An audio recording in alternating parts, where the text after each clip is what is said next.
The board will now come to order. Madam Clerk, please call the roll. Alderwoman Tyus. Alderwoman Middlebrook. Alderman Bosley. Alderman Moore. Alderwoman Hubbard. Alderwoman Ingracia. Alderman Kotar.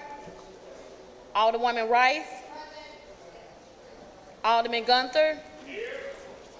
Alderman Vollmer. Alderwoman Martin. Alderman Arnowitz. Alderwoman Murphy. Alderwoman Howard. Alderwoman Green. Alderman Oldenburg.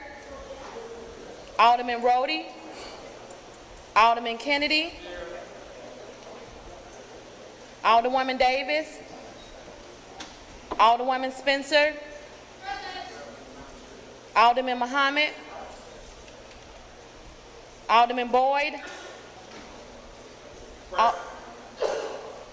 Alderman Vaccaro. Alderman Ogilvie. Alderman Cone. Alderman Williamson. Alderwoman Boyd. Alderwoman Navarro. President Reed. Here. Alderwoman Tyus. Alderman Moore. Alderman Kotar. Alderwoman Martin. Alderman Oldenburg. Alderman Rhodey. Alderwoman Davis. Alderman Muhammad. Here. Alderman Cone. 20 present. Quorum being present, we will be led today in prayer by Padre Gary Lampe of the Missouri Coalition of Recovery and Support.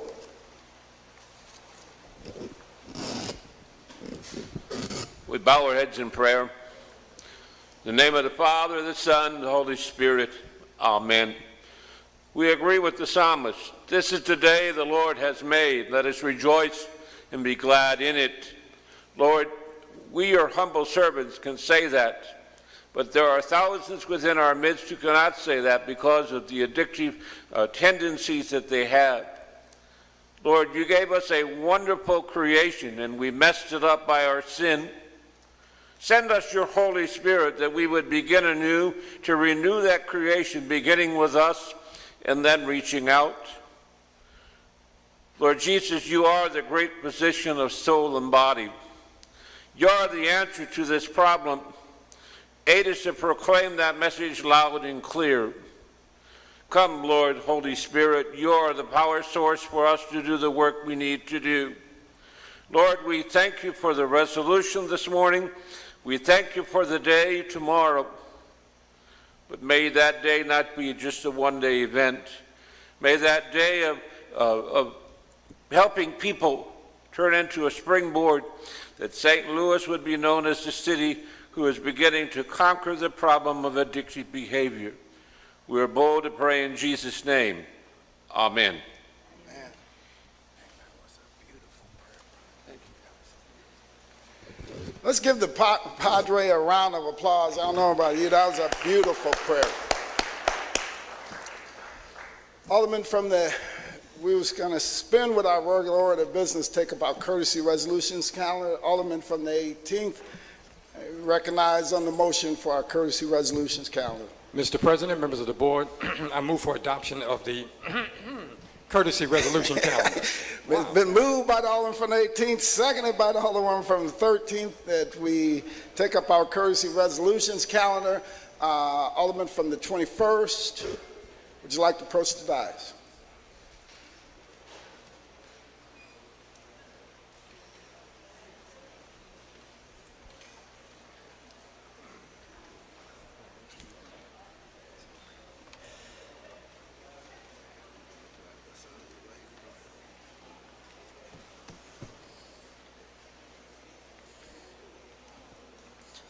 Thank you, Mr. President and members of the board.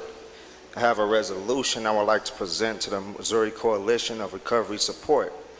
In the interest of time, I will not read the resolution in its totality. I will read it in part. Yeah, sure. Can you guys join me, please?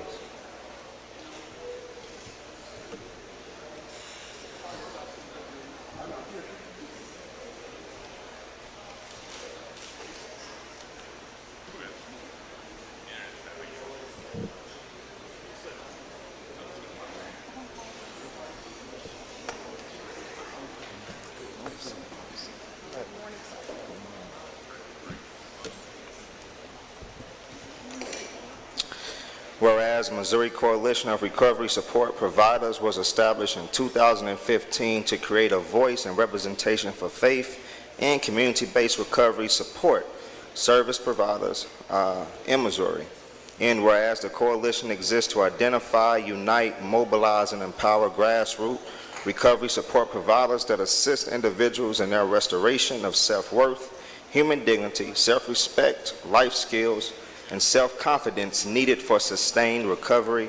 And whereas the coalition will continue to stand for recovery and will present its Recovery Fest STL 2018 in O'Fallon Park in the 21st Ward of St. Louis, Missouri, which promotes the message that behavioral health is essential to overall health. Prevention works, treatment is effective, and people can and do recover from mental and substance abuse disorders.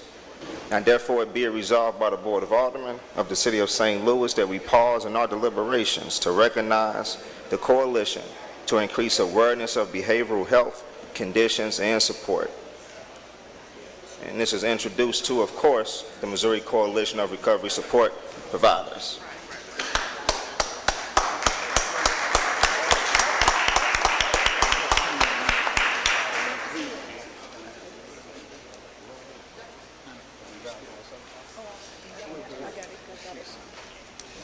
Good morning. My name is Marsha Hawkins Hord, and I'm the acting secretary for the Missouri Coalition of Recovery Support Providers. We are a grassroots organization. We have partnered with the entire state of Missouri under the leadership of Pastor Liddell Flowers of Dismas House out of Kansas City, Missouri. We have a new executive director, Scott Johnson. Here in St. Louis, Missouri, we're under the leadership of Amber Cole and Greg Smith. So we really thank you so much for acknowledging the need for recovery in our region. As we know, the opioid epidemic is raging. We have fentanyl. Yesterday on the news, they talked about pink heroin, and that is something new. So we appreciate what you all are doing in recognizing this. Our mission of MoCREST is we mobilize, unite, and empower faith, peer, and community-based recovery support providers to break the cycle of addictions in our communities. Who we are a network of faith-based and community organizations that restore and rebuild lives of families broken by addiction. Our hope is that we can address the stigma associated with, that we can educate and then increase access of addictions, of the substance abuse disorder need. So if you all would like to partner with us, we want to help change legislation so that we can help those who are having issues with these different substances to find access to recovery and support in St. Louis, Missouri. Thank you.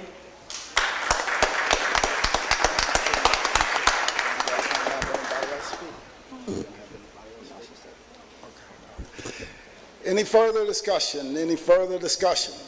Any further discussion?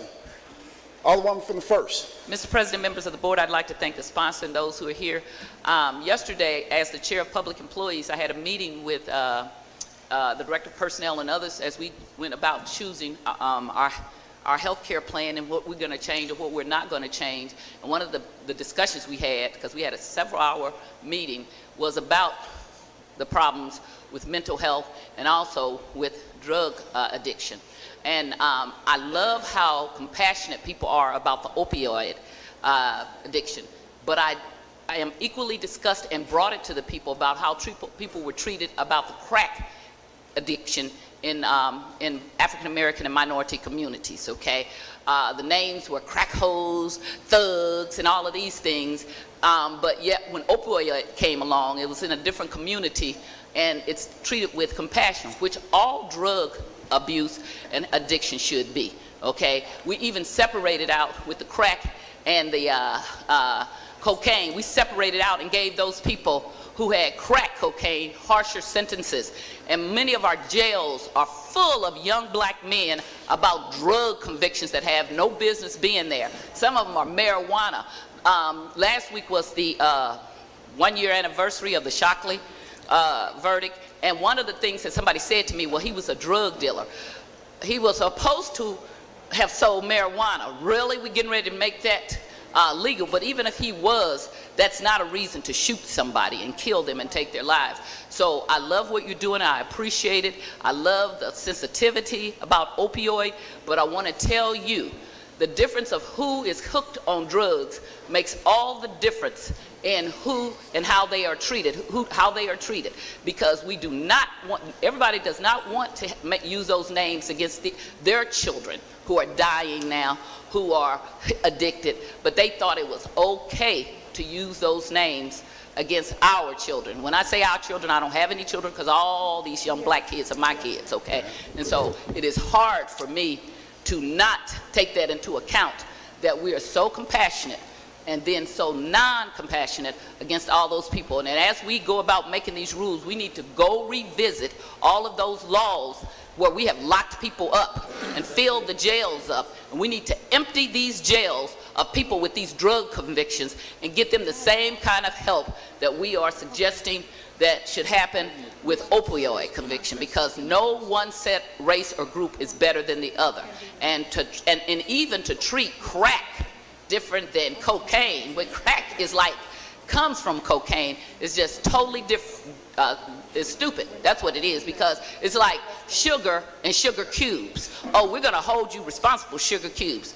We really need to take a look at how we treat this. But again, thank the sponsor. Thank you for all you do. But please continue to encourage the same compassion for those that were on crack. Thank you. All right, thank you.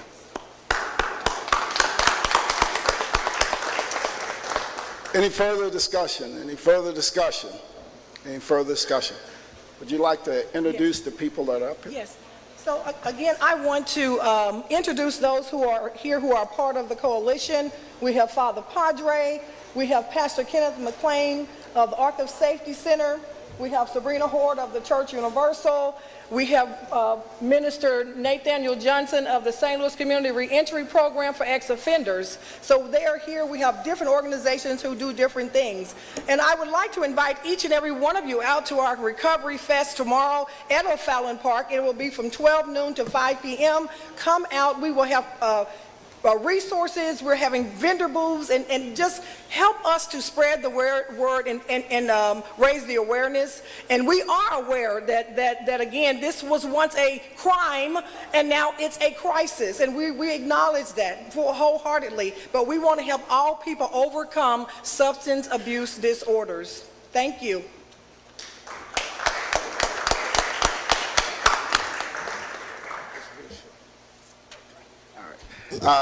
We have one more real short presentation. Okay. I just want to comment about what was said on the floor by the Alderwoman, that heroin has been a part of our community for years. And yes, the war on drugs was very terrible and got our folks. I myself did a lot of prison time because of it. However, I'm noticing that our community is not responding to the services that we have provided. We do have things that's been here, but our community has to step up to the plate, and we have to come together and form coalitions and partnerships and provide and do all of those things and even more that she mentioned. Thank you.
Let's give them a round of applause as they exit chamber, and thanks for a job well done. It's been moved and seconded that we adopt our courtesy resolutions calendar. All in favor signify by saying aye. Opposed, motion carries. With that, we'll return to our regular order of business. Introduction of honored guests. Any introduction of honored guests?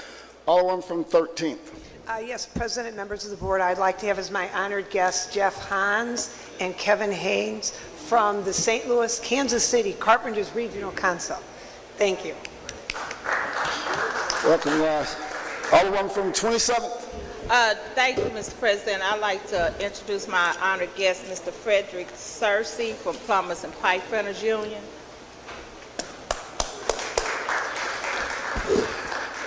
Alderman from 11th. Thank you, Mr. President, members of the board. I'd like to have Jeff Abusi with Regional Strategies as my special guest. Thank you.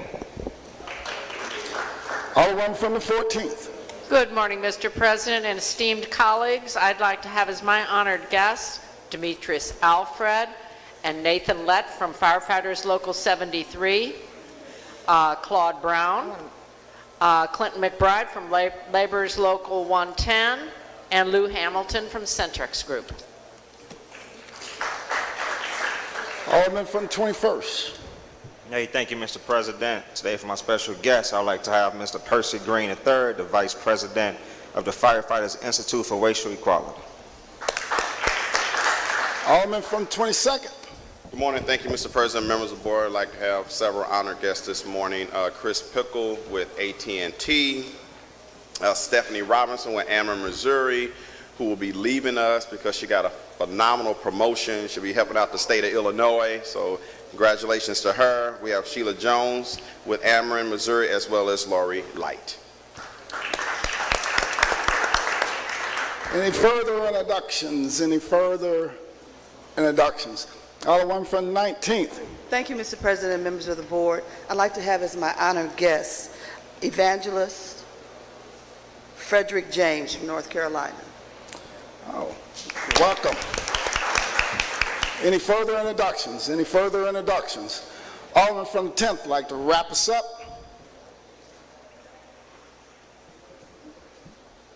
Thank you, Mr. President, members of the board. We're gathered here on September 21st. On this day in 1970, the first Monday night football game was played ever. And on this day in 1968, Adam 12 appeared on a TV show. But more importantly, this is National Doodle Day, and we have the spokesperson and floor model in the balcony, Mr. Dave Sweeney, in his wonderful summertime attire. Dave, please stand up and show everybody your knees. Thank you, David. All right. Approval of the minutes. We have none. A report of city officials. Report of city officials can be found in sections A, B, and C of the agenda and have been placed in the aldermen's mailboxes. We will dispense with line item 7. Would anyone like to take any bills off of any of our informal calendars? Alderman from the 28th, you're Thank recognized. you, Mr. President. I would like to move Board Bill 91 to the perfection calendar. Madam Clerk, please make note of that. Place Board Bill 91 on the regular perfection calendar. So noted. Would anyone like to take any further bills off of any of our informal calendars? Would anyone like to take any further bills off of any of our informal calendars? We dispense with line items 8 through 10, first reading of board bills. Board Bill 116, sponsored by Alderwoman Navarro, Alderwoman Spencer, Alderwoman Green, Alderwoman Rice, Alderwoman Ingracia, and Alderman Ogilvy, an ordinance defining the term honored guest as the term is used in City of St. Louis Board of Aldermen Rules and as an individual or their representative who is being honored by the Board of Aldermen through a resolution on the day's meeting agenda, and such honorees' immediate family members and friends and immediate family members of the Board of Aldermen. Board Bill 117, sponsored by Alderman Arnowitz, an ordinance authorizing and directing the Director of Department of Human Services by and through the St. Louis Area Agency on Aging and to accept funding from Missouri Association of Area Agencies on Aging in the amount of $120,000 over the next 5 fiscal years. The amount for the current fiscal year is $30,000, and to expend those funds for the 2018 Anthem Commercial Care Transition Project as set forth in the P CHP LLC Statement of Work to the Grant Award Agreement and containing an emergency clause. Board Bill 118, sponsored by Alderwoman Spencer, an ordinance approving a redevelopment plan for 3520 through 22 Arkansas. Board Bill 119, sponsored by Alderman Kennedy, an ordinance authorizing and directing the Director of Public Safety on behalf of the mayor and the city to enter into and execute an intergovernmental agreement with the United States Marshal Service for housing and related services for the United States Marshal detainees housed within the Division of Corrections, providing appropriation of these funds paid by the United States Marshal Service in accordance with the Intergovernmental Agreement, authorizing expenditures of such appropriated funds by entering into contracts or otherwise upon approval of the Board of Estimate and Apportionment and containing an emergency clause. That is the extent of first reading of board bills. Reference to committee. To the Rules Committee, Board Bill 116. To the Health and Human Services Committee, Board Bill 117. To the Neighborhood Development Committee, Board Bill 118. To the Public Safety Committee, Board Bill 119. That is the extent of reference to committee. Second reading. The following bill was reported out of Public Safety Committee, Board Bill 105, sponsored by Alderman Kennedy and President Reed, an ordinance authorizing and directing the mayor to submit all necessary applications to enter into agreement with the Missouri Foundation for Health for participation in a project to develop a criminal justice coordinating council to advance social justice and reforming pre-trial bail to reduce the jail population, and authorizing the mayor upon approval of the Board of Estimate and Apportionment to expend any funds received by said grant to fulfill the obligations of the grant and containing an emergency clause. The following bill was reported out of Ways and Means. Board Bill 110, sponsored by Alderman Williamson and Alderman Oldenburg, an ordinance recommended by the Board of Estimate and Apportionment authorizing the issuance and delivery of not to exceed $50 million principal amount of general obligation bonds series 2018 for the purposes of paying the cost of the project and cost of issuance of such bonds, all for the general welfare, safety, and benefit of the citizens, containing a severability clause and containing an emergency clause. That is the extent of second reading. We dispense with line item 14, perfection consent. Perfection consent, Board Bill 73 as amended, sponsored by Alderwoman Howard, Murphy, and Gracia, an ordinance pertaining to the conveyances of title and recording of such transfers with the Recorder of Deeds, amending Section 3 of Ordinance 56141, approved on March 23, 1972, and Ordinance 65038, approved on August the 9th, 2000, by removing the requirement of signature of the grantee on deeds issued by the sheriff of the city pursuant to court order. Board Bill 100, sponsored by Aldermen and Alderwomen Arnowitz, Gracia, Green, Gunther, Navarro, Middlebrook, and Rice, an ordinance authorizing and directing the Director of Department of Human Services by and through the St. Louis Area on Agency on Aging to accept a grant award from City Senior Services Fund in the amount of $50,000 over the next fiscal year, and to expend those funds for the City Benefits Plus program as set forth in grant award agreement attached hereto as Exhibit A and containing an emergency clause. That is the extent of perfection consent calendar. Alderman from the 18th.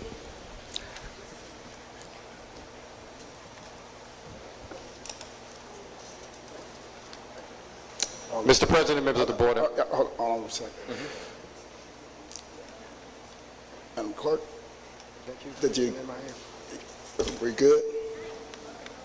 Ready? Okay. Alderman from the 18th, you recognize on the motion for the perfection consent calendar. Mr. President, members of the board, I move for adoption of the perfection consent calendar. It's been moved by the Alderman from the 18th, seconded by the Alderman from the 25th. Any discussion? All in favor signify by saying aye. Aye. Opposed? Motion carries. That is the extent of Perfection consent calendar. Board bills for perfection. Board Bill 103, sponsored by Aldermen and Alderwomen Bosley, Moore, and Gracia, Kotar, Rice, Gunther, Vollmer, Martin, Murphy, Howard, Oldenburg, Muhammad, Boyd, Jeffrey Boyd, Vaccaro, Ogilvy, Cone, Williamson, Pamela Boyd, Navarro, and Green. An ordinance approved and recommended by the Board of Public Service and enacting pursuant to Article 21 of the City Charter and Chapter 523 of the Revised Statutes of Missouri, approving the use of condemnation by the city to acquire a site consisting of about 97 acres in North St. Louis near the intersection of Jefferson and Cass, which is owned in fee simple by LCRA Holdings Corporation, which site was chosen for the National Geospatial Intelligence Agency new NGA West facility. Alderman from the 3rd, you recognize on the perfection of Board Bill 103. Good morning, Mr. President. I recognize the perfection of Board Bill 103. It's been moved by the Alderman from the 3rd, seconded by the Alderman from the 22nd, that we perfect Board Bill 103. Alderman, please proceed. This board bill, in short, is the city's attempt to just give the 92-acre site, the 97-acre site where the NGA is located, over to the government with a clear land title. Of course, you know, and we all know that they don't want to have any problems forth in the future from any previous lien holders that could have been there. So this is pretty much in a nutshell what this board bill is. We just want to condemn the property from LCR Holdings Corporation and give it back to them after clearing the title. Okay, thank you. Any further discussion? Alderman from the 5th. Thank you, Mr. President, members of the board. I rise in opposition of this board bill for many reasons, but one being in the past when we have dealt with development in that particular area, and especially NGA, it has always been a unified effort between the 3rd Ward, the 5th Ward, and the 19th Ward. I think it speaks volumes that myself, who was the primary sponsor on all the NGA bills, has not lended my support to this bill, as well as the Alderwoman of the 19th, senior Alder person down here at the board, has not lended her support. And we haven't lended our support because never in the history of this body, and if some people know of it, please get up and say something, have the city been in a position to, or tried to get in a position to utilize eminent domain on property that they already own. That's literally unheard of. And so by being unheard of, you know that there's some other things going on behind the scenes regarding this issue. And I just feel like this body shouldn't be used as a pawn in a legal fight that's going on between the city and the Bank of Washington. This bill was pitched as something that would help us get through some hurdles because we don't want to lose NGA. Okay, we're not going to lose NGA. NGA is not in jeopardy. It would be a blemish on this city for us to be in a position where we, as hard as we fought, where we lose a $1.75 billion development, the biggest federal investment in the history of this city. And once they brought this board bill, keep in mind that they brought it to with all due respect, the least experienced alderperson of the 3rd, who was not even here when we did the NGA board bills. And then I was an afterthought with it because, and this is the second time that the city has done that. The same thing happened with the special use district, and they lied and said, okay, the federal government is saying we need this. Okay, we talked to the federal government. They didn't want their hands in that at all. They're not trying to gentrify our neighborhood. They're not trying to say that, okay, we can't have any tattoo parlors near NGA. So there are a lot of things taking place behind the scenes, and I just feel that the city should provide this body with the opportunity to properly educate us on what's going on. The bill has been fast-tracked, and all of us down here know it's always so much urgency. We got to do it now, without properly educating us on really what's happening behind the scenes. And so with the whole North-South regeneration situation that's going on, I feel that the city didn't involve this body in that process when they went at their redevelopment rights. And keep in mind, had they not had the parcels assembled, we wouldn't even be in a position to have NGA. And so those are some legal woes that the city as well as North-South regeneration need to work out. And I don't want my name attached anywhere in this mess, and because it sets a bad precedent when banks across the region are looking at how we conduct business with developers, and we're so far out there in this whole mess that I know a lot of us probably aren't even privy to what's going on behind the scenes. It says something about us as a city when we have attorneys representing us calling owners of banks terrorists. That's unheard of. That's something that we should not be doing. And like I said, I put a lot of blood, sweat, and tears in NGA. I mean, I sat down here when people were putting Black Homes Matter signs in my face because they didn't feel it was the right thing to do, okay? So we did the right thing, and we got us to where we are today, a very competitive process with bipartisan efforts from here to DC.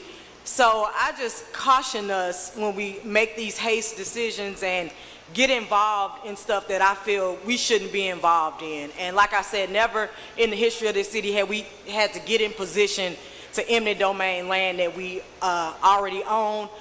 I asked for several documents telling us, explaining, and them saying verbatim that we need this reassurance because of the issues that's going on with the city and Northside regeneration. No one could possess that document because the federal government is not concerned about this process. They know that they're going to work it out. It's too many billions of dollars on the table for us to put this project in jeopardy. So the project is not in jeopardy, and basically the city is trying to use this body as a pawn to get something done on their own efforts. But they didn't consult this body when they went at the redevelopment rights and said that, okay, you haven't did this or did that, so now we're going to snatch them away. So why involve us in the part of that process now?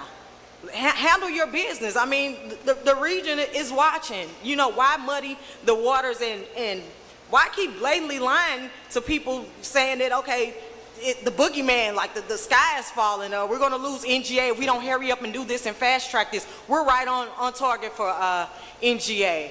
I spoke with the governor 2 or 3 days ago. They're not concerned about us losing NGA. So while we're rushing this and why this body is being used to, you know, achieve another agenda, I just feel we shouldn't be involved and at least properly educate us on what's going on. I mean, even if it's a situation where we have to go into closed session at a later time, at least let people know what they're voting on. So many of my colleagues came up and said, well, I just thought that this was part of the process of what we need to do for NGA. No, this has nothing to do with NGA.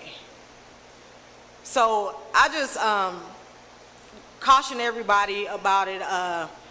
As a body, we shouldn't be involved in this. They should figure it out. I spoke with the mayor personally and said, can we just work this out? Because at the end of the day, I have something to deliver to my constituents. They've elected me to come down here and vote their interest, and this is not voting their interest. This is us getting tangled up in business with the city that they never even involved us in before. So with that, I mean, we all are entitled to vote how we want to vote, but just make an informed decision. Know what you're voting on. This is not, if we don't do this, we're going to lose NGA. And with that, I have no further comments. All right, thank you. Alderman from the first. Mr. President, members of the board, I actually was on HUD's. The alderman from the 4th was sick, and he gave up his seat to me. When we did the NGA with the eminent domain and everything, we sat right there in the leisure room when Miss Taylor's home was taken, the lady whose property was moved. I was the no vote always, the whole entire time. I was the only no vote. I'm the person that got Otis Williams to agree that he would move her house because I brought up the fact that they had moved the house over there by WashU for Metrolink. That was me. So I have had no shame in voting no. I vote no probably more than all of you all put together. My career here, I will vote no.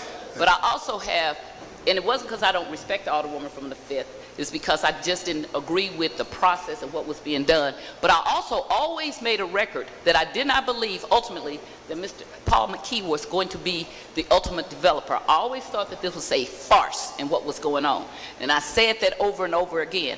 Saying all of this, I get up to support the Alderwoman from the 5th for the very fact that I was that alderperson many years ago, 20-something years ago, when I started a project where the Union and Natch Bridge Snooks is. And the mayor's office can bring every kind of thing against you to smear your name and to smear your family's name, and they did all of that to me. And that mayor was Freeman Bosley State Jr., and his dad sat right there next to me and supported me all the way. And the reason why is because I was right. And at the end of the day, because the mayor's office meddled in our business, we got a 10-acre grocery store instead of a 30-acre shopping center. And today, I am working with Otis Williams, who I wrote that letter to him as soon as I got back here 5 years ago saying, hey, I want to start working on my shopping center again, since now that land that used to be in the 22nd Ward is in the 1st Ward. Otis Williams, and their response to me, it wasn't Otis, it was Laura Costello. Oh, we don't do that anymore. We don't buy property anymore. We don't purchase property. We don't have the money to do that. We don't have a hardware store in all of North St. Louis. And I remember when they built the one down in South St. Louis. So I was here when Geraldine Osborne and them worked on putting it there. I remember when you started Cherokee and Kings Highway, because Jack Garvey and I started that at the same time. But yet my project got waylaid because the mayor's office gets in the middle of it and thinks that they know more than the alderperson. What I want to say, one of the people who I don't get along with much down here, but who stood up for me, was Joe Rody. Okay, not only Joe Rody, all the Board of Aldermen did not do that because they knew that I did my homework and I knew what was going on. And they were absolutely right. I had done my homework and I was correct. I got a call from the mayor's office about putting my name on this board bill. When I start getting calls like that, they hardly ever call me. My antenna goes up. What's wrong? Why are they calling me? They want my name on something that I don't trust the process. I do not trust a process where you go around the alderperson, the main alderperson, the person who's been doing it. I vote no because I read it, but I don't trust that process. That very process that they put her credibility out on the line, and the alderwoman of the 19th and the alderman of the 3rd, and I still voted no, but they put their credibility. Now they go back behind them and undermine their credibility. And all of you all putting your names on it like this, none of you have spent the time that they have, okay? And so when they called me, I went to talk to the alderwoman from the 19th and the 3rd. I can't talk to my friend from, the 19th and the 5th. I can't talk to my friend from the 3rd, but I did talk to them. And they weren't mad at me because I voted no, because I think they know I vote my conscience down here. And I don't, but my question is this. If this thing, so what I asked is, do we have something in writing saying that we're going to lose NGA? Because that's always my question. Where is your proof? Stop doing smear tactics. Stop doing insinuations, innuendos. Where is your proof? On our desk should be a letter from NGA saying, if this does not happen, then we are not going to proceed. We don't have that. And then when you look at that, and I want to, Mr. President, members of the board, I'd like the alderman from the 3rd to yield. Alderman from the 3rd, will you yield the question to the alderwoman from the 1st? Yes, sir. Alderwoman from the 1st, please proceed. Alderman, I see here we have an exhibit attached, Exhibit B, and on the back of it is a map, page 9 of 9, and I guess this is 10. There's a map of the proposed project of that. I guess this is is this the part that we are going to eminent domain and take away? Is this the map you're referring to, Alderwoman? It is. Yes, ma'am. And how much of this is in the 3rd Ward? About 40%. And do you know exactly what percentage is? You know which blocks? I have an idea, but I don't know exactly what percentages at all. Okay. When you drive down the street, you can kind of give it an estimate. Our ward is gerrymandered right there, so it hops in and out of the 3rd and the 5th. I agree. In fact, I know, and I sat by your father, and that was my good friend. I had a discussion with him as soon as I came back here about NGA and what he had done, and this is what you need to know. And I'll tell you this, I know that's your father, but my conversation with him, he had taken most of his ward out of the NGA thing. He and I had the conversation. I said, Freeman, you've taken most of yours out. He said, that's right. And he did. And that's why most of it is in the 5th Ward, because he moved it out and he was not supporting that. And that's his right. So when you say about 40%, I sure wish they would have shown me a map to show me what part is in the 3rd Ward and what part is in the 5th Ward. Because while they're doing that, why didn't they have you just do the 3rd ward and let Alderwoman Hubbard of the 5th ward take care of her 5th ward business? Because again, you haven't been down here very long, but when people undermine you like this, I promise you they will come back to do the same thing to you. And so everybody that had a problem with NGA, you think this is a great way to pile on? And all the time that I've been down here, and I missed 10 years, but I started out in 1991, I've never seen them do this before. Okay, this is a first. I don't understand what they're doing. I'm still not happy with the NGA project, but it's proceeded and it's gone along, and for us to get in the middle when there's a lawsuit going on is wrong, okay? It is wrong for them not to produce something, for them to just make innuendos that this will go away if we do not proceed with this. Then produce it. That's what written communications, you ain't got to be no formal letter. Where's the emails? Where is it that we have anything that shows that this will go away if we don't proceed this way? My next question, I'm sorry, thank you, Alderman. I'd like to see if the Alderwoman from the 5th would yield. Alderwoman from the 5th will yield the question to the Alderwoman from the 1st. Alderwoman from the 1st, please proceed. Thank you. I'm sorry, Mr. President. Alderwoman, who was working with you? Was Otis Williams working with you when all of this was going on? Is that the person who worked with you? The NGA project in its entirety, absolutely.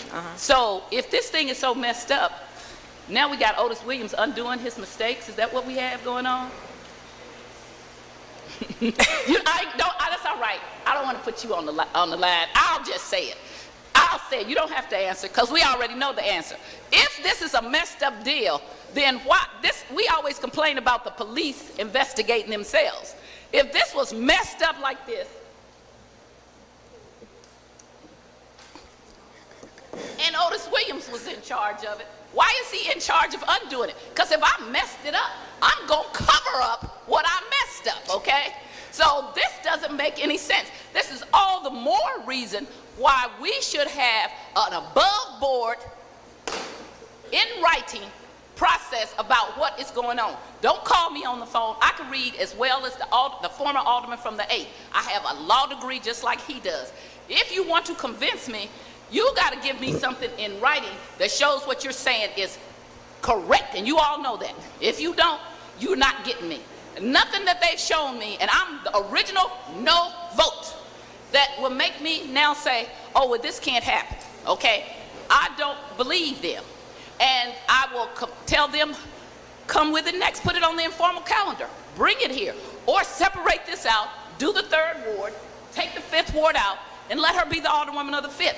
Whether I like people or not down here, or who I agree with or not, everybody got elected. Some with 2 votes, some with 4 votes, some with 9 votes. But everybody got elected. And it is wrong to put somebody out here and push them and then undermine them and say, and then you don't convince them. That's what we have an executive branch for. You should, if it's really that crazy, we ought to be able to convince the persons who did it, the 19th and the 5th, that this is wrong and why it should be.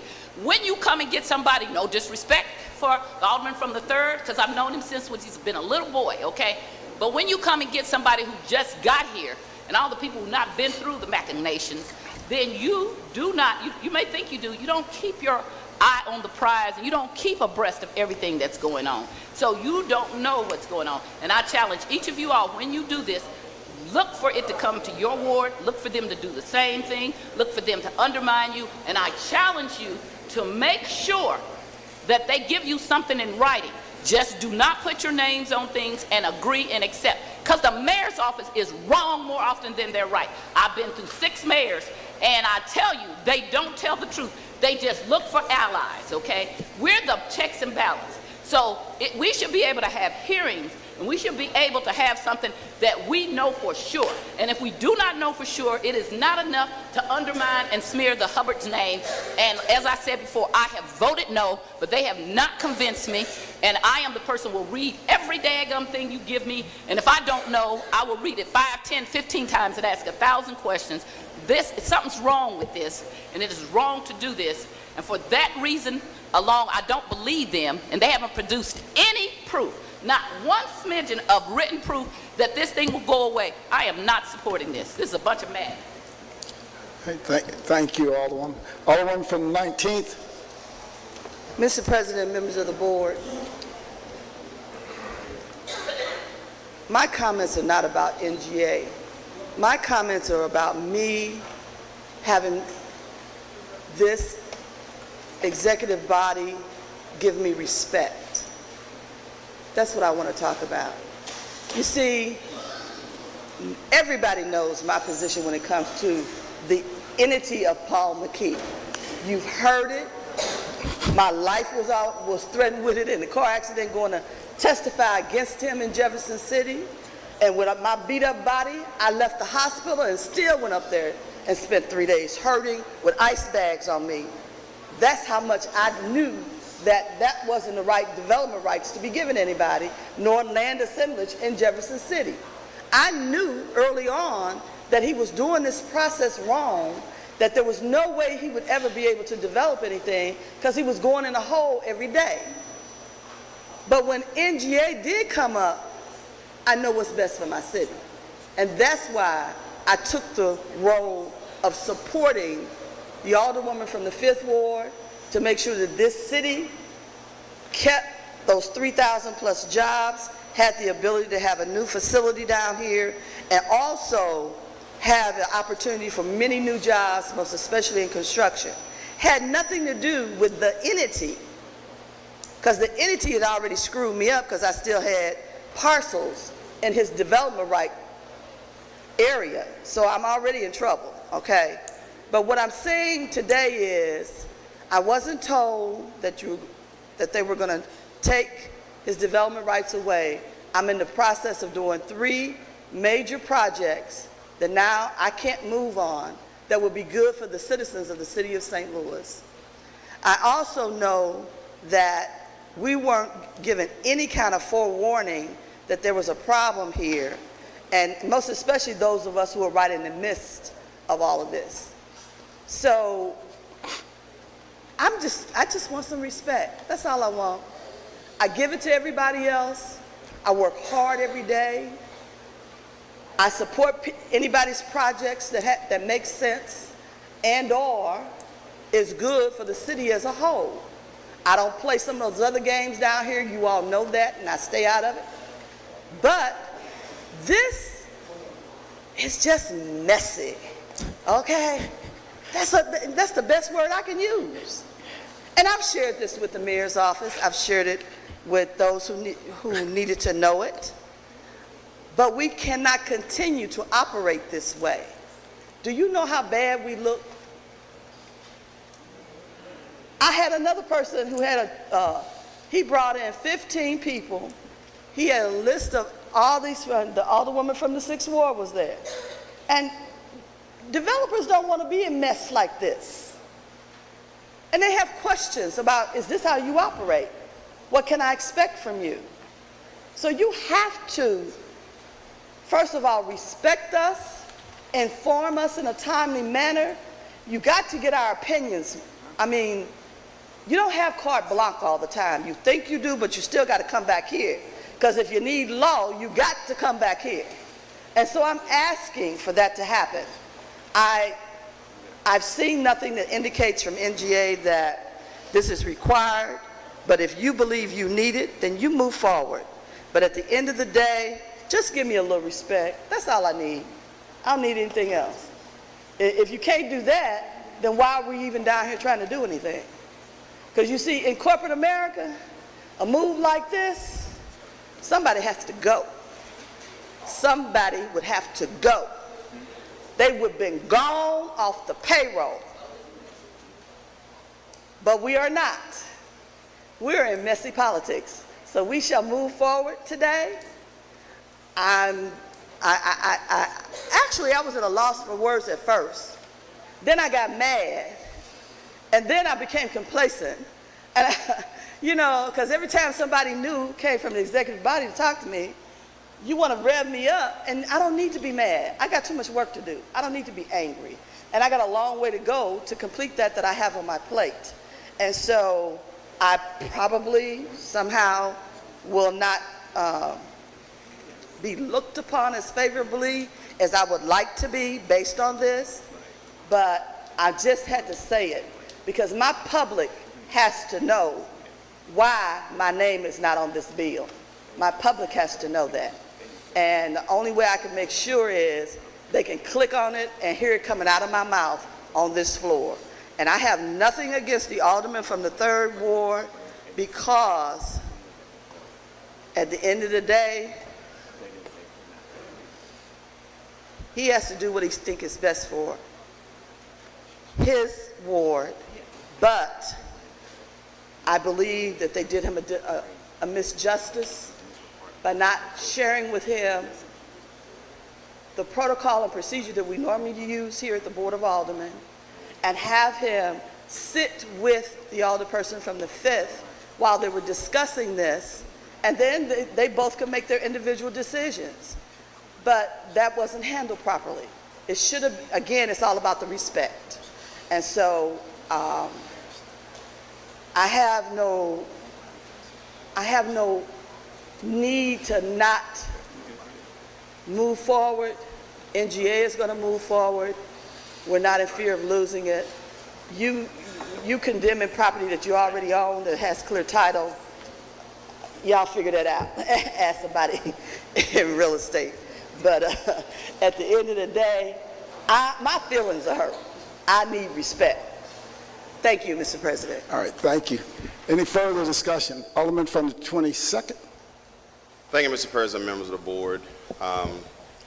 It seems that for 10 years now, whenever a board bill comes up that affects Paul McKee, it's met with a lot of controversies, a lot of high emotions. I've stood on this floor plenty of times defending the actions of my colleague of the 5th Ward with the whole NGA and other projects that Paul McKee has been associated with. It is my understanding that maybe there were some missteps in this process of this board bill having consensus.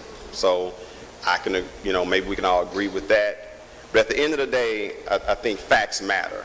And so I'm going to ask if the alderman from the 3rd Ward would yield. Alderman from 3rd will yield to the alderman from 22nd. Yes, sir. Alderman from 22nd, please proceed. Alderman, is it your understanding that all the parcels in this footprint has been paid for by the city of St. Louis? Yes, sir. So is it of your opinion that the city of St. Louis is entitled to all rights and privileges of this property?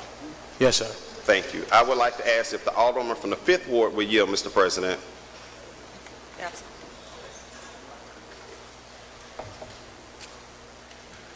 Alderman from 22nd.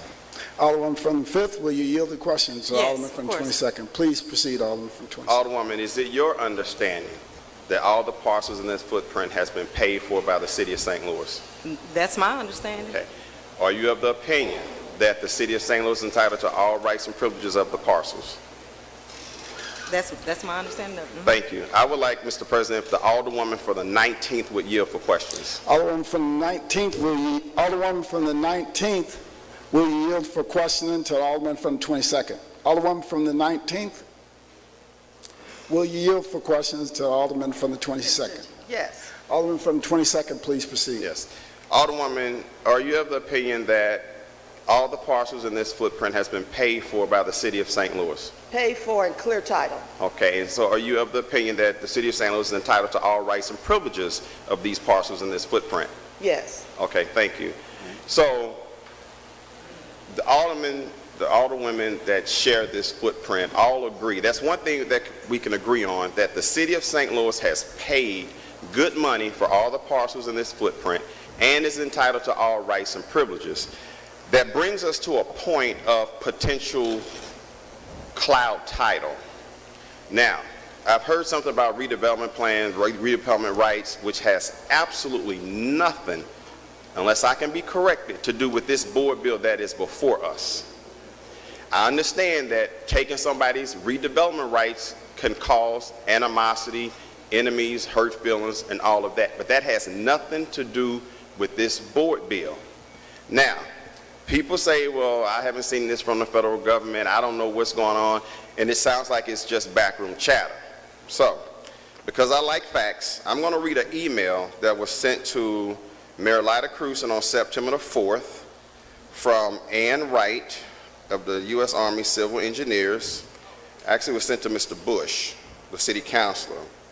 Mr. Bush, as a follow-up call yesterday between you and your legal colleagues assisting the city with the NGA development property and several DOD, Air Force, and United States something attorneys, all these acronyms, I was asked to provide you with the U.S. Department of Justice title standards that we must ensure are satisfied before a closing would take place for the NGA real property.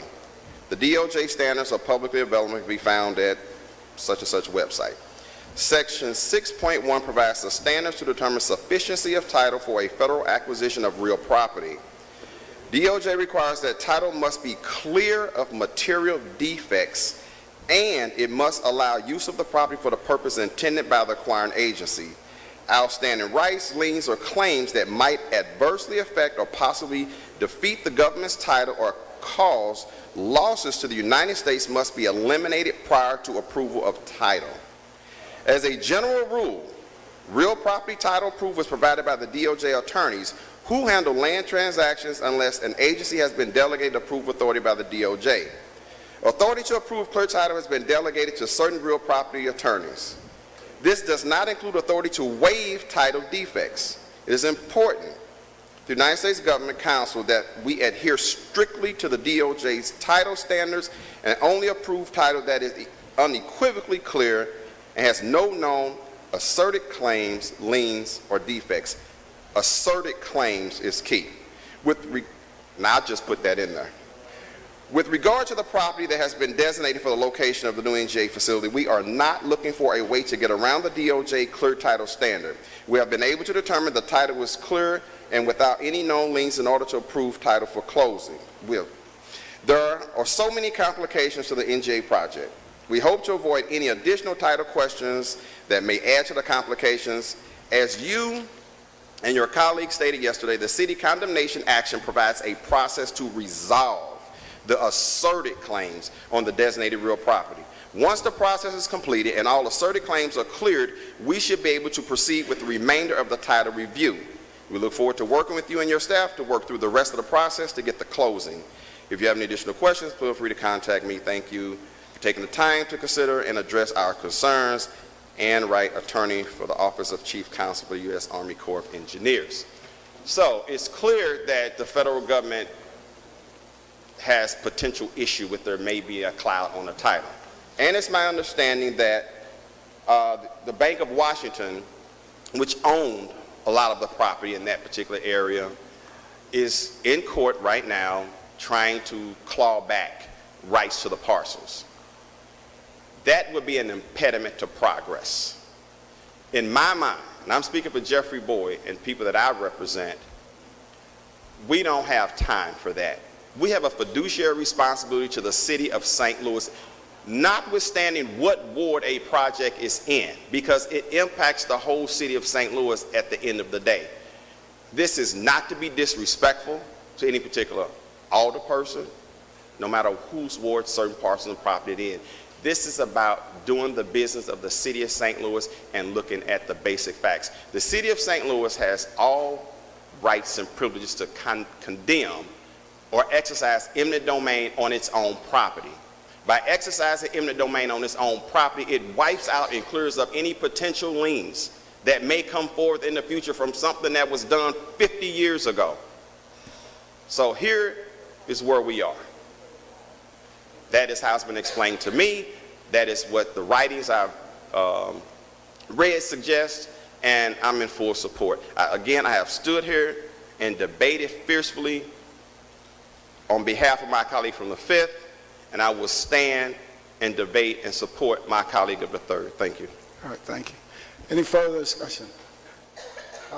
Alderwoman from the 5th. Thank you, Mr. President. I read this letter just like everybody else did, and it still didn't specifically name the assurances that they needed regard to the issue that they're having with Northside Regeneration. On the back of the paper that we have, it comes across as they had a meeting with them and they brought up a conversation, well, this may be another issue that you may have, and so definitely let's try to get it fixed or whatever. So that's what I got from the letter. But I'm so glad that my colleague from the 22nd got a in detailed history lesson on what was going on. But why wasn't this entire body given that? In that HUD's committee, I believe it was the alderman from the 24th, he was probably one of maybe two who asked the question, well, do we currently have a lien with the Bank of Washington? And Otis Williams was very hesitant and didn't really answer what the big picture is behind everything that's going on. So I'll just say this, I'm not going to support this bill at all because like my colleague from the 19th said, it's messy. And in addition to that, when I spoke with the alderman of the 3rd and asked him why was he supporting it, he said that he just wanted to stop litigation. Well, this is not going to stop litigation. This is going to put us on the hook for a bunch of money. A bunch of lawyers are going to get wealthier off of this because it's not going to stop here. And so I would just caution us to, about getting in these type of fights. Like I said, we weren't consulted when all of this other stuff was going on behind the scenes. They didn't come to this body and tell us that the city was being sued for fraud by the Bank of Washington. So why should we just keep getting stuff pushed down our throats and saying we need to act on it now, we need to do it now? Okay, we've been working on NGA since forever. Those bills came through this body a long time ago, so why now do we need something like this? And you can spin it as if, okay, you got to have this done, but we all know what's going on. It's a chess game being played, and it's not going to stop, and it's going to cost the city a lot of money. So I'm not in support of it, and I just would, at least as the alderwoman from the 19th said, start making them respect us, because they're not doing that. Yeah. And until you go through it, you won't understand it. Yeah.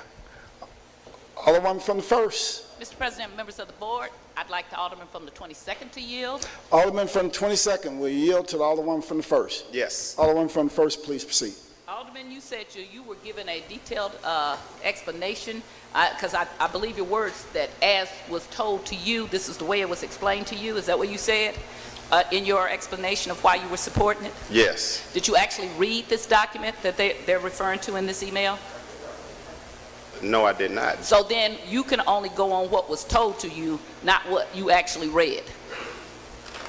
I'm going based on what I just read in this email. Do I need to go any further? I mean, it's pretty clear. It came from an attorney. You're an attorney, right? No, I am. And that's my next question. Are you an attorney? No. Okay, so when you ask, they tell you. When I ask for a document, they don't tell me. That often tells me because they don't want me to read it, because I am a very good attorney and I can read very well. So to me, again, this just backs up what I said about if you have a good case, you do not hide it. You get, in fact, when we practice law, we have something called discovery where we have to give certain stuff to the other side. So if you're so right, you don't hide evidence from me. That happens when somebody is doing something wrong. When you are correct, you give me the evidence and let me read it myself, and then we go over if that is correct or not. Not one side's interpretation, but everybody gets an interpretation. That's called fairness of the law. There are many things, thank you, Alderman from the 22nd, I appreciate that answer. There are many things in law we want to have a quick way to get things done. Oh my, we know that person down the street is selling drugs. Why don't the police just go in there without a warrant, knock their door down, and get the drugs? Because you are not supposed to do it that way, because people have rights, and there is a process. The alderwoman from the 19th, alderwoman, in much respect, because you know I love Aretha, she wants respect. I, on the other hand, want laws and rules and procedures, and that's what I talk about down here all of the time. And I will go to the other side if you can convince me with the laws and rules and procedures that are fair to everyone, not just jump on some people and then not other people. I am still waiting for people to jump on Greg Daly about why he makes so much money as compared to Tashara and Mavis, because he collects money, but we don't do that. So I am, as in my capacity of the public chair, the chair of public employees, going to start looking at his salaries as compared to everybody else, because nobody else does that. Now, I could think that was sexism and racism, because that's what I think it is, okay? So what I see down here is a capacity to jump on certain people, especially black women, and I've said this on the floor before, and treat them unfairly, okay? And do things to them that you don't do to other people. And you always bring a Negro male many, many times to do that so that you can hide behind, this is not racism. It is racism. It's why we have 11 black aldermen down here, not 15. Every time we have a citywide office running now, we're winning because the city is 52% black. That's why. So to me, not to have the people who are elected to represent people, whether you agree with them or not have some say, it's not a courtesy for me. It's fundamentally wrong. It is fundamentally wrong, so you all don't know this, but I have researched the Board of Aldermen all the way back to when we created aldermen. And the whole point of having wards was so that individual neighborhoods could have a say in what happens. The alderman from the 3rd is correct. We have been so gerrymandered that it is not what it's supposed to be.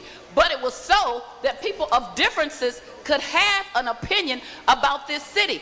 When you close down the alderwoman from the 5th, whether you agree with her or not, you are closing down her people's right to have a say, whether they agree with her or not. Because there's something called an election. When they don't agree with you, they can get rid of you, okay? So for the alderman from the 22nd to sit up here and say, well, it's clear because I'm reading what's in the email, of course, because if I wrote that email, I would put in there exactly what was my point.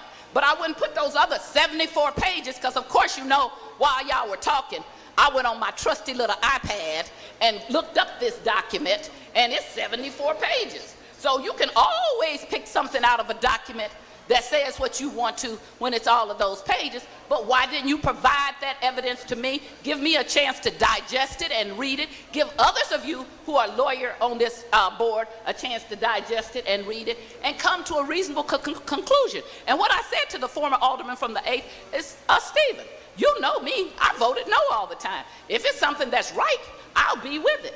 But if it's something that's wrong, I will not. So for me, it is not just about courtesy, Alderwoman. It is about that there are some people that elected you to have a say in this thing, okay? And as I said before, because I was afforded that, I am able to right now, I didn't give Snooks TIF.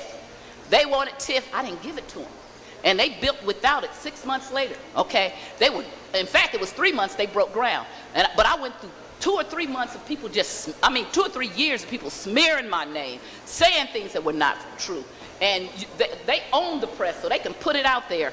But they haven't made their case. And it's nothing for us to put this on the informal calendar and for us to read this 74-page document. And if they're right, let's proceed. And maybe the alderwoman now, because when I talked to the alderwoman from the 5th, she had not got the explanation that the alderman from the 22nd got. That doesn't make any sense. Why wouldn't you give her the same explanation? And why do you come in here? We are all talking about how tired we get from the last minute things that you run in here. If you had this from September the 4th, and what is today? September the what? 21st? Why didn't you provide it to us before September the 21st? Why would you keep it to the last minute? That is an obvious way of trying to get your way and not have clarity about what is going on. This is a way to prevent us from being the overview that we're supposed to do. And while I hear you privately complaining about this all the time,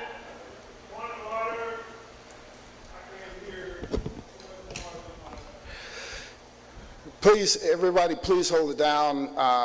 During the testimony, there are aldermen that cannot hear the testimony over all the conversations that are happening within the chambers. Thank you, Alderman from the 4th. Thank you. Why wait for what, 2 weeks? Not quite 2 weeks. If you have this, and this is proof, okay, if you have proof, you give it to all of us and say, look how right I am. This is what it says, this is what it does. You do not wait to the last minute, we're on the floor debating, and then all of a sudden you come up with this. You've had this already. We are criticizing Congress right now about the Kavanaugh hearings. And I want to say to you, if you vote for this, criticize yourself, because you're doing the same thing.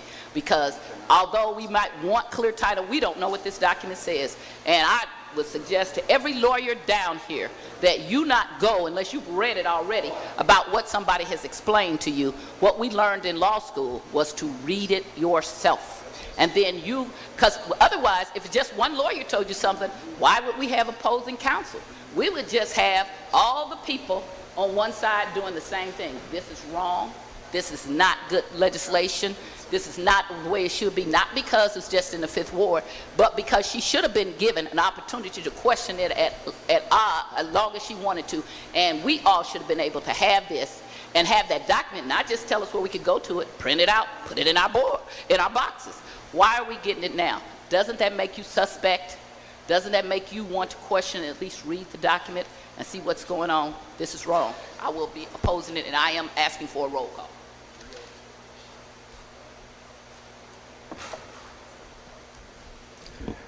Alderman from 27th.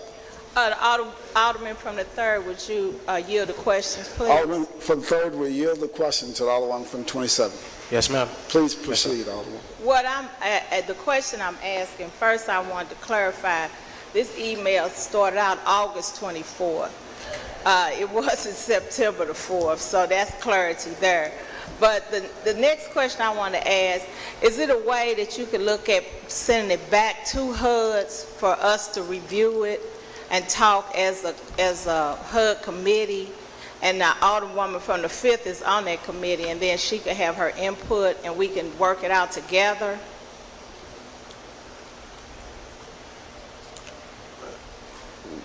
There are ways to do everything, right? So I would most certainly not say there is not a way. Of course, there's a way that we can do that, but it comes down to sometimes what's time sensitive and what isn't, right?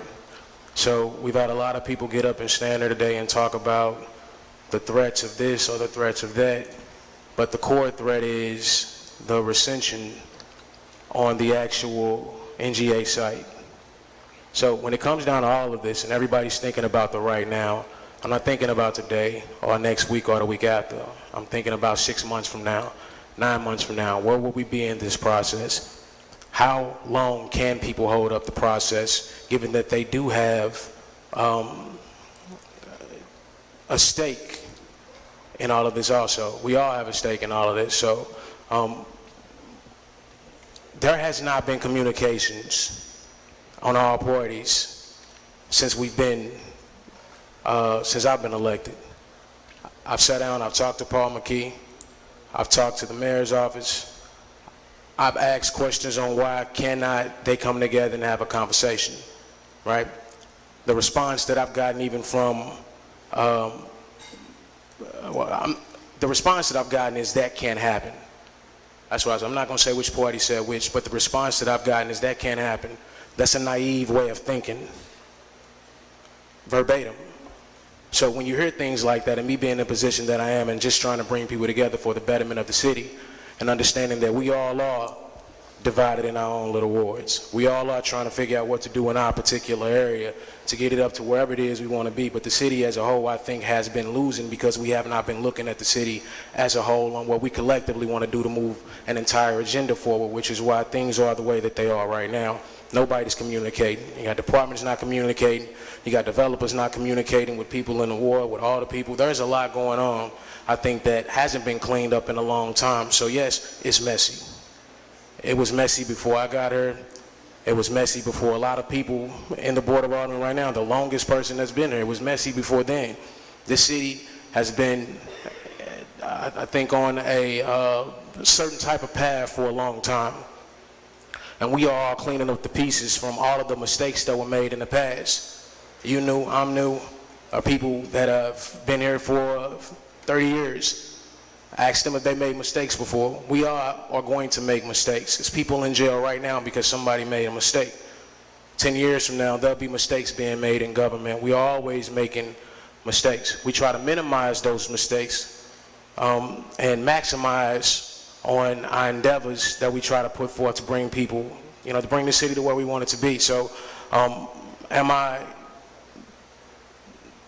in a headspace after listening to Paul McKee and listening to all the parties, asking everybody to come together and see what we can get to come to the table, and hearing them say that they can't, I'm left to disseminate the information by myself and among my peers to try to figure out what's really going on.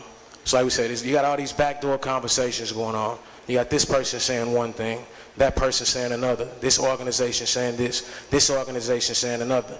Then you got us in the middle spinning around trying to figure out and put together this puzzle that everybody's creating, right? So when we sit back and we think about all the information that's been given to us, sometimes we have to make the hard decisions, and we say, based on the knowledge that we have and the tools that have been given to us, you know, there may be a lot of information that I don't know. I'm sure there's a lot of information I'm not privy to on all sides, but I don't have that information. And neither do all of us have that information. We can take this back to committee tomorrow, and we still won't walk out of the room with all of the information, because this has been going on for years. There are a lot of conversations that need to be had, a lot of documents that need to be explored, right? So what I see from all of this after putting together everything is this is time sensitive. If it wasn't time sensitive, or there wasn't something amiss with everything, you wouldn't have so many people. And I'm not talking about all the people, so I want you all to understand that you wouldn't have so many entities at each other's throat about it. So yes, there's something to this bill. Hopefully I'm not wrong in me feeling like this is the right thing to do. But after listening to everybody, that's just the thoughts that I have. I think that this is something that is going to have to be worked out another way. But right now, we as a city have to make the hard decision based on the information that we have on whether or not to either do something or do nothing. To either say, let them litigate, let them fight over what's going on, or we step in and do something. It's in our backyard, it's in my backyard, it's in Alderwoman Hubbard's backyard. Once again, she doesn't support it, and I completely understand it, and I want you to know I 100% respect you. I respect every single person at this board. I would never try to diminish anybody's power, because we all are here elected by people. That's where our power comes from, is the people who elected us. So I would never try to diminish anybody's power. And we all have fought a long time and went out there and hit the pavement and put whatever it is, the energy that was necessary for us to get to the position that we are in. So we all are trying to make these decisions for the entire city and our ward to try to get us to where we need to be. I'm dropped in the middle of a project with all of these different people pulling a million different ways, and I'm sitting in the middle trying to figure out who's right, who's wrong, listening to all of these different sides. So after, once again, listening to all of that, looking at the documents, asking different people to give me this, can you prove this, can you prove that, it comes down to two entities fighting over leverage. That's just basically what I see. So do we allow ourselves to just kind of be in the middle of that while it teeters? They've been going on for a long time. The city's been fighting with North Side Regeneration from what North Side Regeneration says forever. They haven't been getting any help. And maybe if we did help them, things would be a heck of a lot further along with North Side Regeneration, because I have seen some great things from Paul McKee. Being realistic, I'm somebody, I keep everything transparent. If you know me, I like to be as transparent as possible. I've seen some interesting things over the last 4 or 5 months. I've heard some very interesting things over the last 4 or 5 months.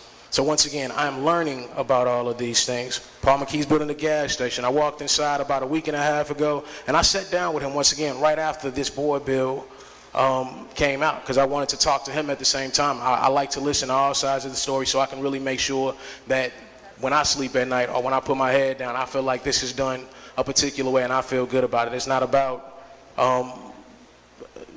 that one person that I want to make happy, or this one person I want to make happy. It's about a collective idea of this is the best choice I think that was made, and in time, whoever might have felt some type of way about it will hopefully see that this maybe was a good decision. Or I'm man enough to say, you know what, I messed up on that. That wasn't right, right? So I don't think right now that's something that we should do, is send it back to committee. You say no? No, ma'am. Any further discussion? Alderman from 22nd. Yes, Mr. President, members of the board, it's important that when we have debate, we can have civil debate. Civility is very important. I'm sitting here fuming because I'm tired of accusations that black males are against black females. I'm offended that a statement, black males, colleagues, will be called out as a Negro. Because if you're going to call me a Negro, then you're going to say the next word. We will not accept that type of language from a white colleague down here. And I don't appreciate being put in a category as a black Negro that's attacking a black woman. Notice it was black Negro attacking a black woman, because I would never use the language to call one of my colleagues a Negro woman. I think it's insulting, and it need not happen, and we would not appreciate that from anybody else. So I would like to ask all of my colleagues, do not use that with me, because it's not fair and it's not right. And all it sets up is more racial overtones on the business that we try to do down here on behalf of the city of St. Louis. Thank you, Alderman. Any further discussion? Alderman from the first. I'm so glad that the alderman can decide what the next step of what I would say, because I have never been known to hold my tongue if I wanted to say something next. I use Negro with many elderly people who do not like the black term. They do not like African American. In the black community, there is a discussion about what is acceptable. When people tell me they don't like stuff, instead of getting up here demanding, I usually respect what they say. But Negro is not a bad word. It's in the dictionary. It's not a curse word. So do not take what I said as for the next step, because if I wanted to do the next step, I would. So let's get that clear, okay?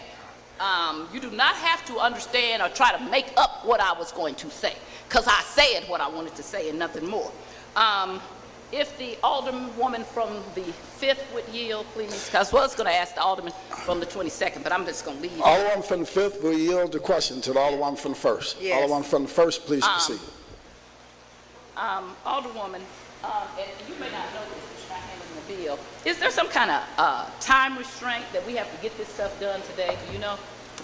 I haven't seen it. It's been verbal, but I don't know if it's somewhere in writing. I don't know. Okay, and maybe the alderman from the 3rd could answer that. Maybe he's seen it. I haven't seen it. Okay. Do you know how much it's going to cost if we do this right now? If we change this around, do you know how much the city is going to be paying out for this, or what it will cost?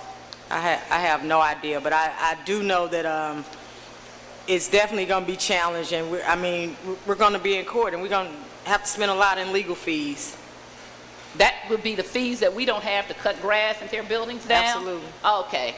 And not to mention all those fees that we're going to be settling with all these new lawsuits from the kettling that happened with the marching. Okay.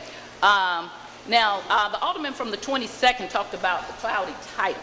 And so, do you know how the title is and why the title is clouded?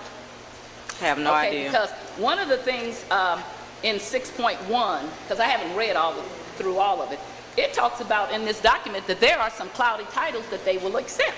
It said, a standard of reasonableness has to appear. Technical defects in record titles that are highly unlikely to result in either loss or litigation must be identified and analyzed in the reviewing attorney's opinion on behalf of the Attorney General, but will not preclude approval of title. For example, an unreleased lien that has exceeded a statutory time limit for enforcement could be an approvable defect. Okay, so there are different defects that are acceptable. That's why I'm saying, so this is just a little part of it, because I go down here, it's all kind of things. And that's why I'm saying, so you were not given this document that I'm now looking at any time at all? Of course not. Now with all the, there was a link on there, but not with all that verbiage in there. But I mean, this is why I think it's important. I mean, we're alder persons, we're not lawyers. So this is why I think it's important. It would have been important for them to take the necessary time to properly educate everybody on, exactly what's going on and exactly what we need. And no one down here probably has even pulled that up what you're reading. And we should have been shown enough respect and been properly educated on really what's going on. But for so long, down here at the Board of Aldermen, we know we've all been through it. They always, scare you. It has to be done right away. And so if we don't get it done today, which we probably will, but if we don't, NGA isn't going anywhere. And I've already discussed with you, I voted no on all this stuff and told you why, and told you that if they could prove to me, I would vote again that way. So this is not about, ooh, I want something from it. But I really do respect process and proper information at the board. And I respect the Board of Aldermen and impeach and ask them at all time, rather, if they would respect themselves. And if you think it is wrong to give something about a document at the last minute, don't encourage that. Do not encourage that, because they will do it over and over again. And as I said, I don't know how many times I've been down here and heard people say, why are you giving this at the last minute? The way that you do that is then you do not go along with that. You say, no, I'm not voting for this now. Put it on the informal. Give me a week so I can read this document, because I do and plan on, don't just push it through saying that this is all right, based on he say. Because the alderman from the 22nd Ward clearly said he did not read this entire document, and that he just read what was on this page, and that was told to him. And I will tell you again, that is the wrong way to do it. Thank you. If the alderman from the 3rd would yield. Alderman from the 3rd, will you yield for question? Yes, Mr. President. Alderman from the 1st, please proceed. Alderman, do you know if there's some kind of time restraint that they have told you concerning this project? They would like it to be by September the 21st. Okay, they would like it, but they didn't tell you that there was any legal time restraint.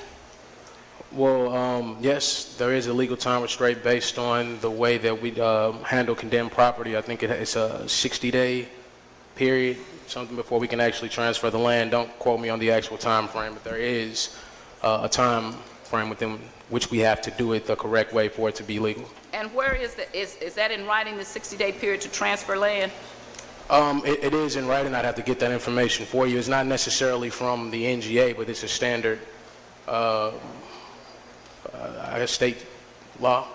Okay. And the way that we transfer property. As you know, I own property in your ward, right? Yes, ma'am. I've been down there working on the 3rd Ward, love it, since 1979, and invested a lot of my money in it. Thank you. And so you know that right up the street there was a uniform place in the park, in the middle of NGA. Do you know about the place that produced uniforms? And that held up the whole NGA project for months and months and months and months and months. I think it's just now being tore down now, if I'm not correct. It may be all the way down, but it was for a long time. Every time I drove by it, I was like, wow, NGA is not progressing. And then the guy who owned the building, I met him over at Cornerstone, and he explained to me that they were having to build a new building before they would move, and so the NGA had to wait for that, right?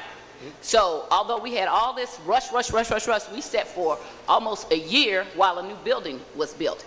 And I tell you this to just give you some history about why they will tell you that everything has to be done, and it just really doesn't. Because when they couldn't get that building done, they didn't come in there in eminent domain and take that and tear them down. They gave them the respect to say, okay.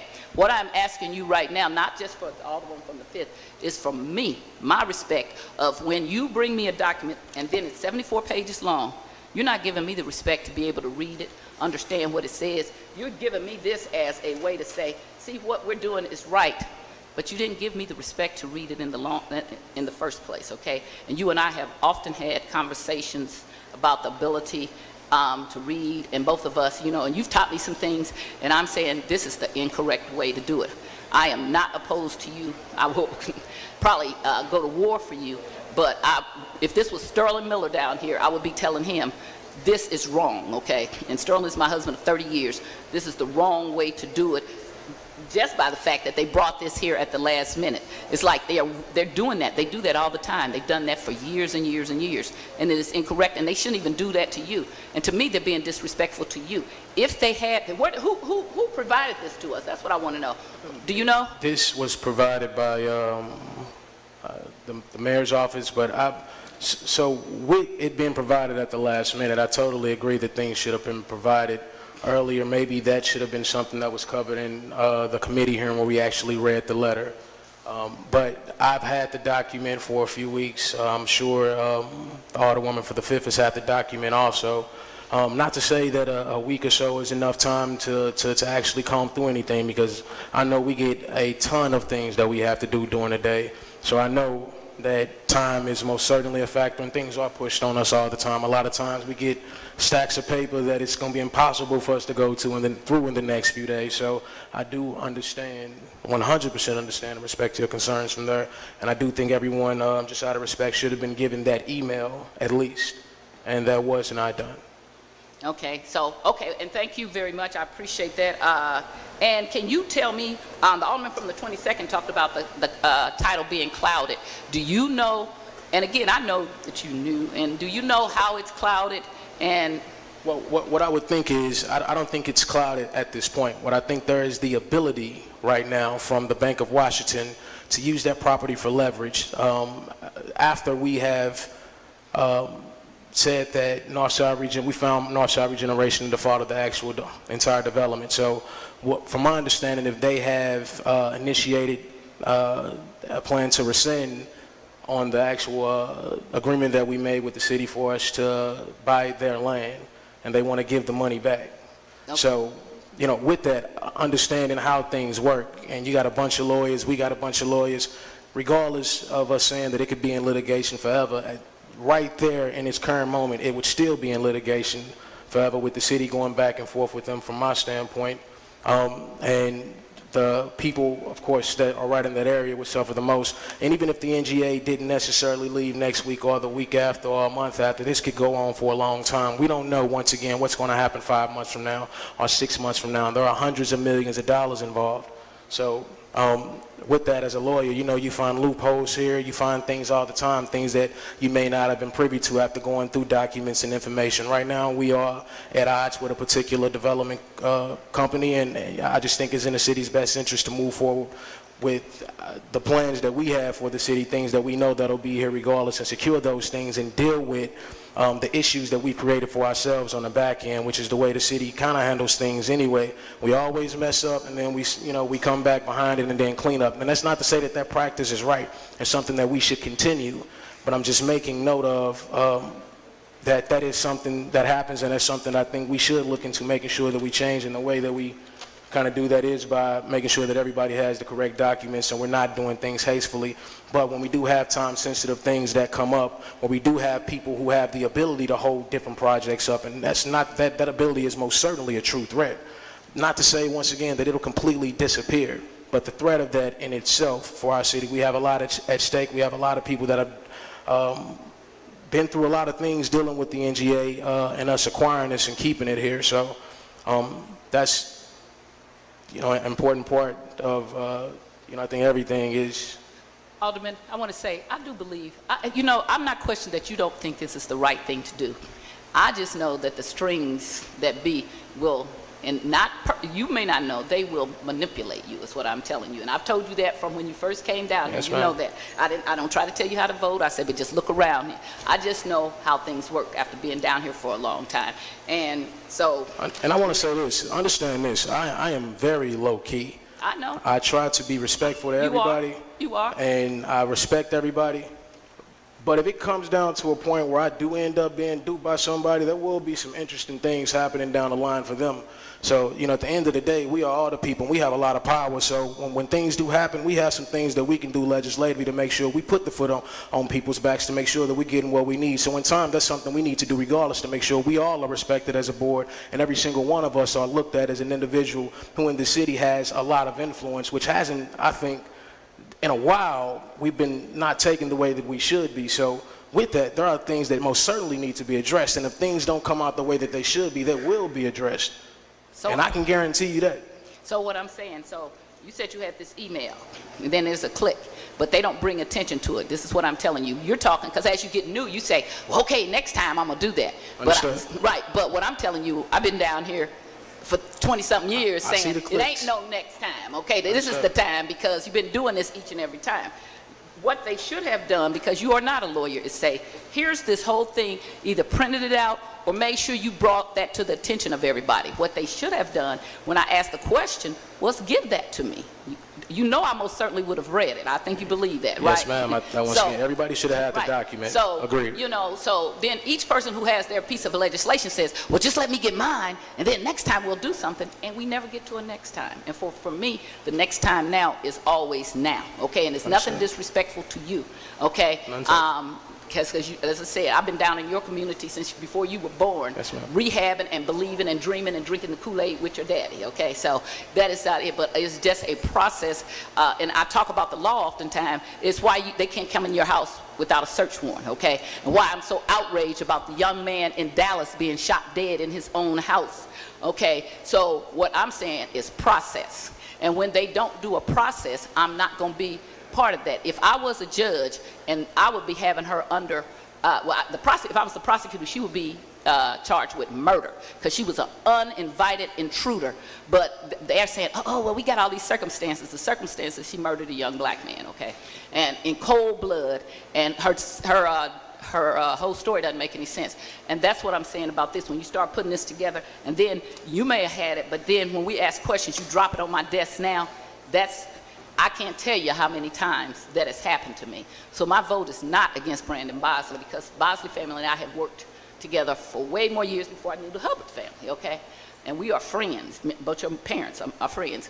But if something is wrong, I have to stand up, and I would do it if she was doing it to you, and I think this is wrong, the whole process, and I would research you and ask you to put this on the formal calendar and give us a week to read it and see if there are some things in there that are not true or that are true. If it's something that's really good, and then okay.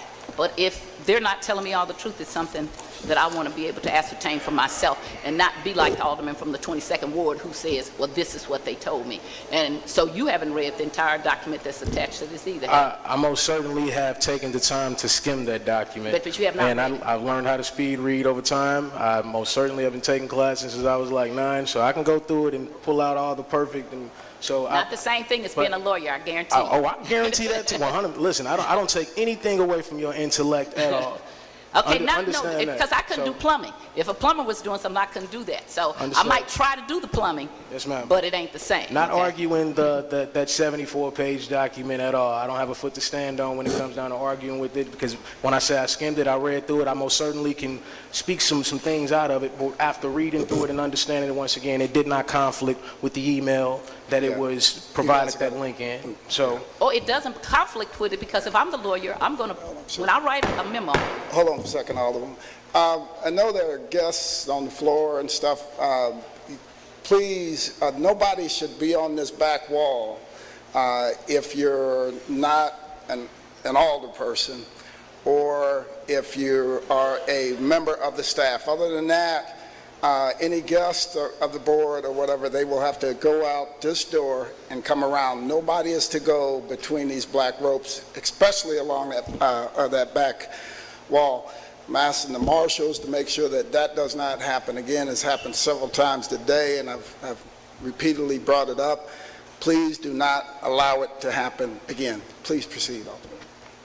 If I write a legal memo and my client wants me to tell me the best way to do something, I'm going to give them all the stuff that's in their that will support their theory. There doesn't mean there's not alternative stuff that does not support that theory. I will not put that in there because that is not my agenda. My agenda is to get that pushed forward. But my agenda here at the Board of Aldermen is to weigh all the evidence and to make sure that I'm doing the correct thing, okay? So one of the other things the alderman from the 22nd Ward said is, asks you and is that, was these parcels paid for by the city? And did they have clear title? And did they have all rights and privilege to this footprint? Did they explain to you, so if they have clear title and all rights and privileges, then why do we need to do this board bill if they already have the right to do this? That's my question, and they have not answered. Who said that they want to rescind, once again, on the initial agreement with the city. That's the initial reason this thing was thought of, because they want to rescind and use it as leverage. The Bank of Washington is doing a detrimental reliance suit, I believe, which is that we relied on lending this money because you passed this board bills many months ago. And that is detrimental reliance. If you promise me if I do X, Y, Z, and then you will do X, and then I do X, Y, Z, if you don't do X, I have detrimentally relied on your promise. I don't blame the bank. I would be suing them too. That's what I'm saying. Why are we getting in the middle of something like that when we may be the wrong parties, okay? So we get more back up into it. This is just dragging the Board of Aldermen into something that needs to be clear, okay? If it's already a clear title and if it's not a cloudy title, we have a right to do things. Let's go forward.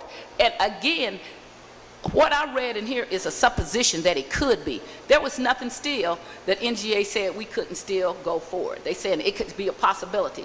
It could be a possibility I could grow 2 more inches and be 6'1" too, okay?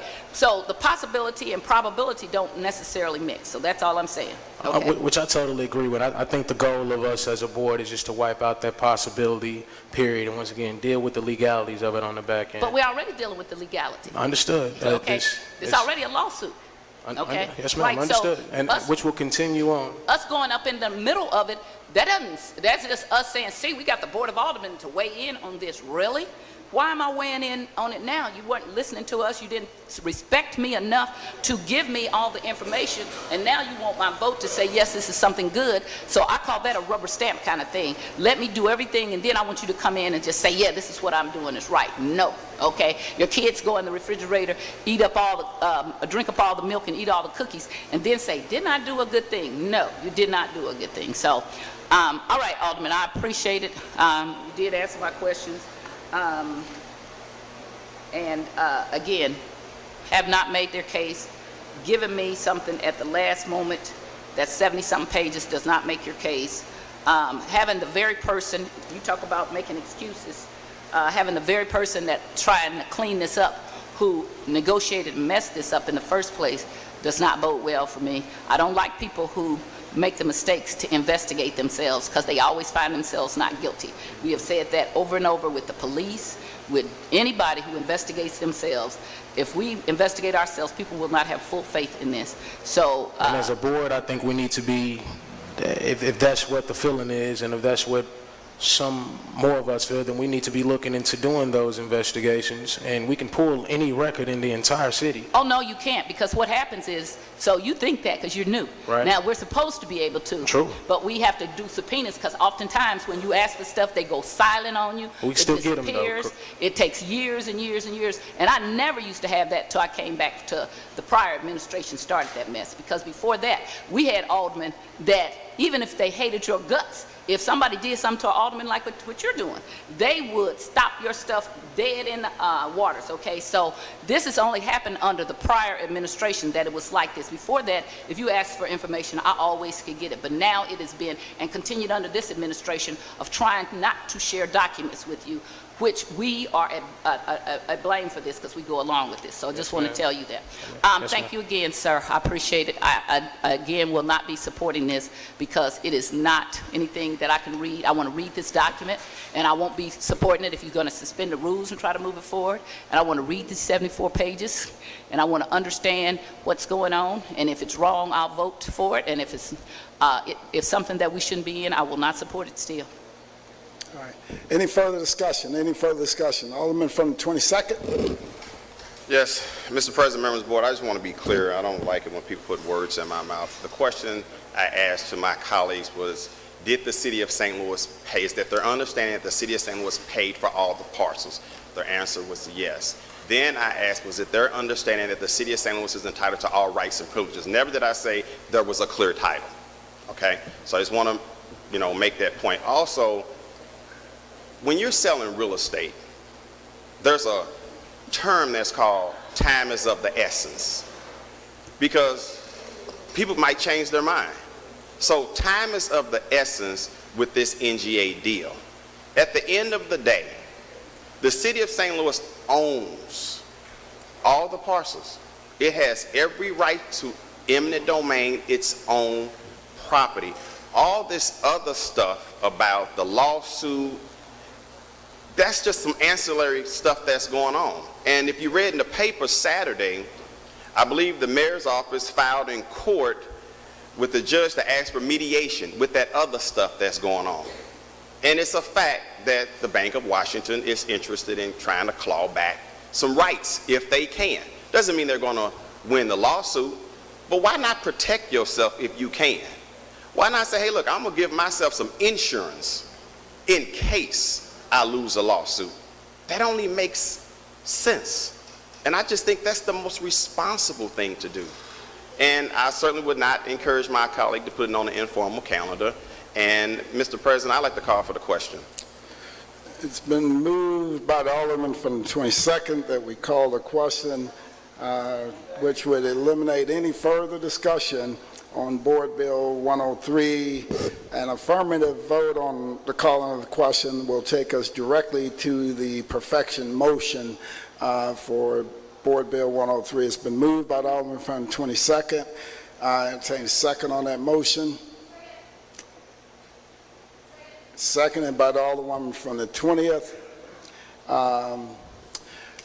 Madam Clerk, please call the roll. Alderwoman Tyus. Alderwoman Middlebrook. Alderman Bosley.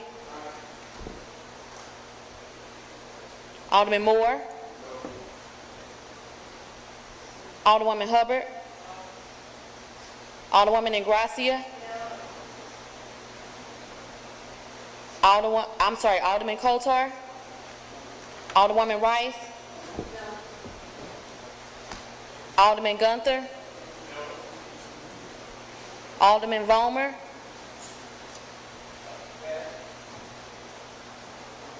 Alderwoman Martin. Is that a yes? Alderman Arnowitz. Alderwoman Murphy. Alderwoman Howard.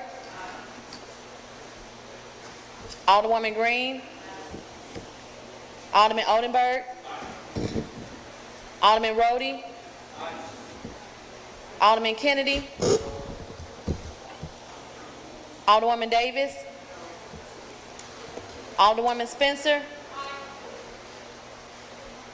Alderman Muhammad. Alderman Boyd. Alderman Vaccaro. Alderman Ogilvy. Alderman Cone. Alderman Williamson. Alderwoman Boyd. I thought it said 12.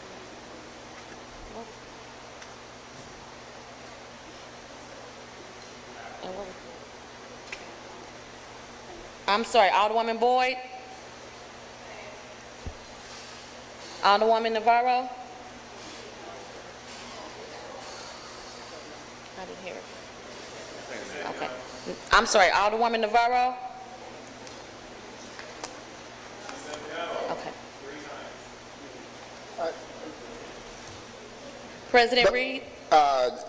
No, but the alderperson has to say it. She can't take it from what, I know, she obviously didn't hear you. If she didn't hear you, just say it louder. Okay. People can't confirm it for you. All right. President Reed? No.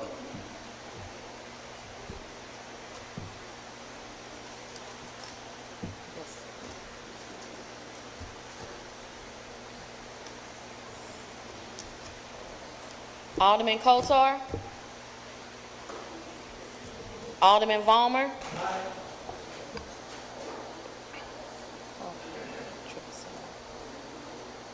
I'm off somewhere.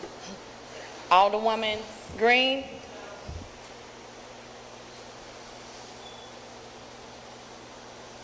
Alderman Muhammad.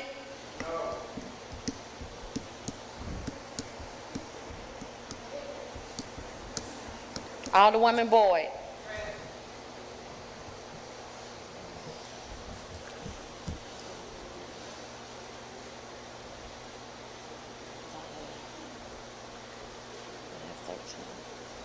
I have 13. See, I have the option.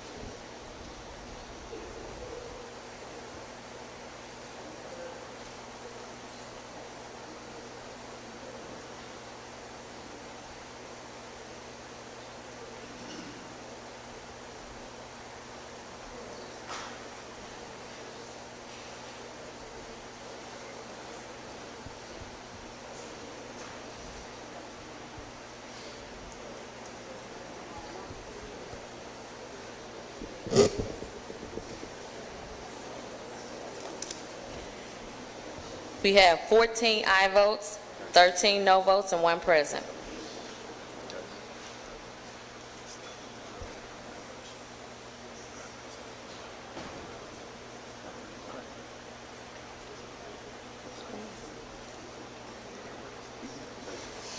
Yeah. By a vote, the motion fails. We will continue discussion. Alderwoman from the first.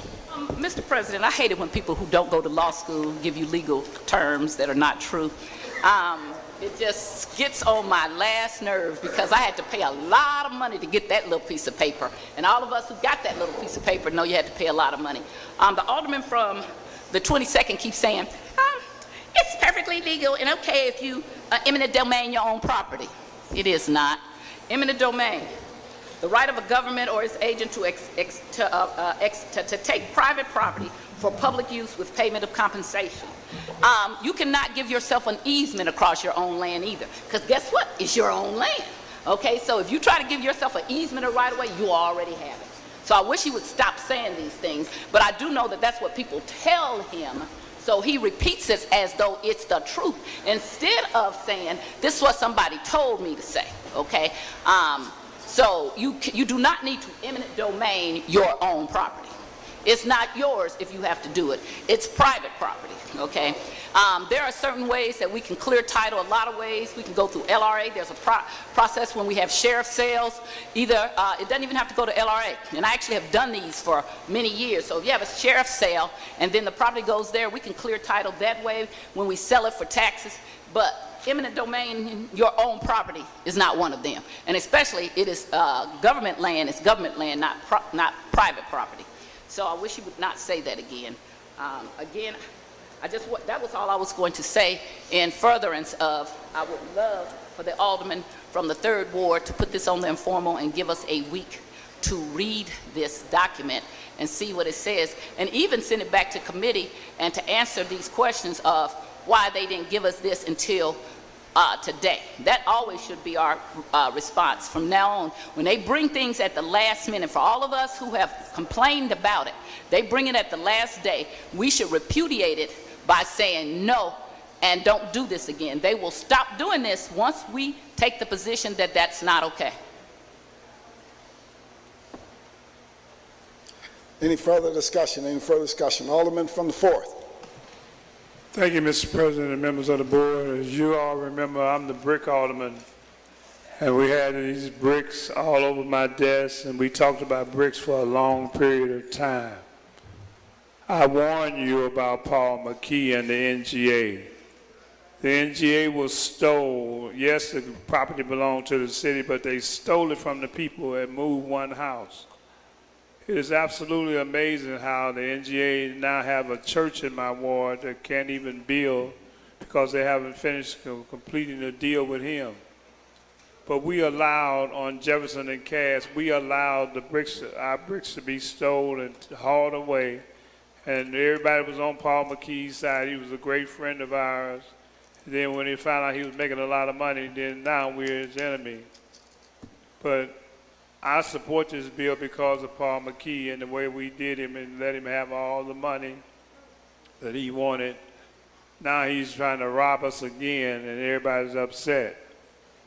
But we allowed this to happen. The NGA, and you go down there now and talk about all the jobs, there's not a, and I'm going to use Sharon word, there's not a Negro down there working. It is absolutely amazing how they've done us. And all you see is yellow jackets and people working out on Cass, and we're not getting any of the jobs. But we were all on Paul McKee's side, so shame on us, and this is why we're at the point that we're at. They stole the NGA site. God bless. All right, thank you, Alderman. Any further discussion? Any further discussion? Alderman from 3rd, you recognize the close. Yes, sir. Recognize on the motion to close.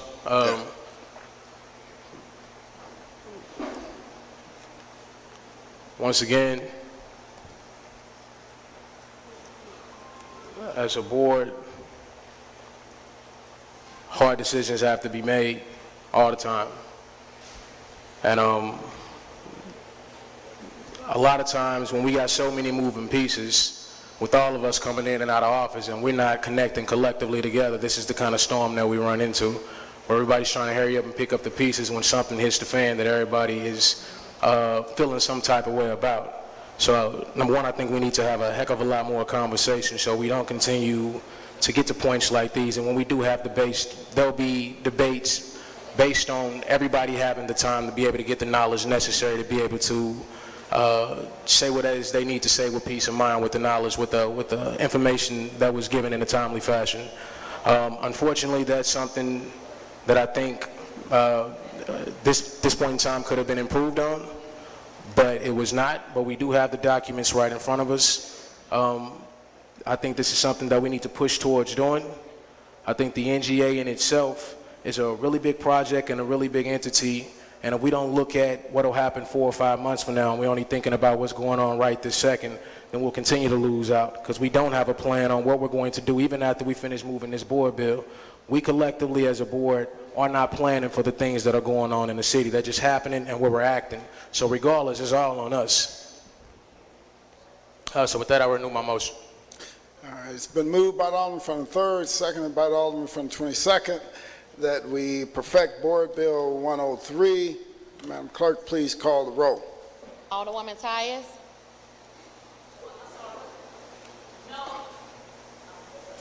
Alderwoman Middlebrook. Alderman Bosley. Alderman Moore. Alderwoman Hubbard. Alderwoman Ingracia. Alderman Kotar. Alderwoman Rice. Alderman Gunther. Alderman Vollmer. Alderwoman Martin. Alderman Arnowitz. Alderwoman Murphy. Alderwoman Howard. Alderwoman Green. Alderman Oldenburg. Alderman Rhodey. Alderman Kennedy. Alderwoman Davis. Alderwoman Spencer. Alderman Muhammad. Alderman Boyd. Alderman Vaccaro. Alderman Ogilvy. Alderman Cone. Alderman Williamson. Alderwoman Boyd. Alderwoman Navarro. President Reed. Alderman Kotar. Alderwoman Davis. Alderman Muhammad.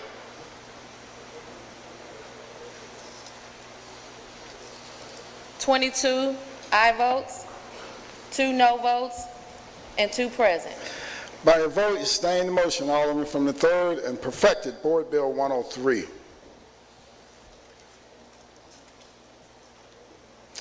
Alderman from the 3rd. Mr. President, I'd like to suspend the rules and put Board Bill 103 on third reading. Alderman, we still have some other bills Okay, I on the apologize. perfection count. That's right, excuse me.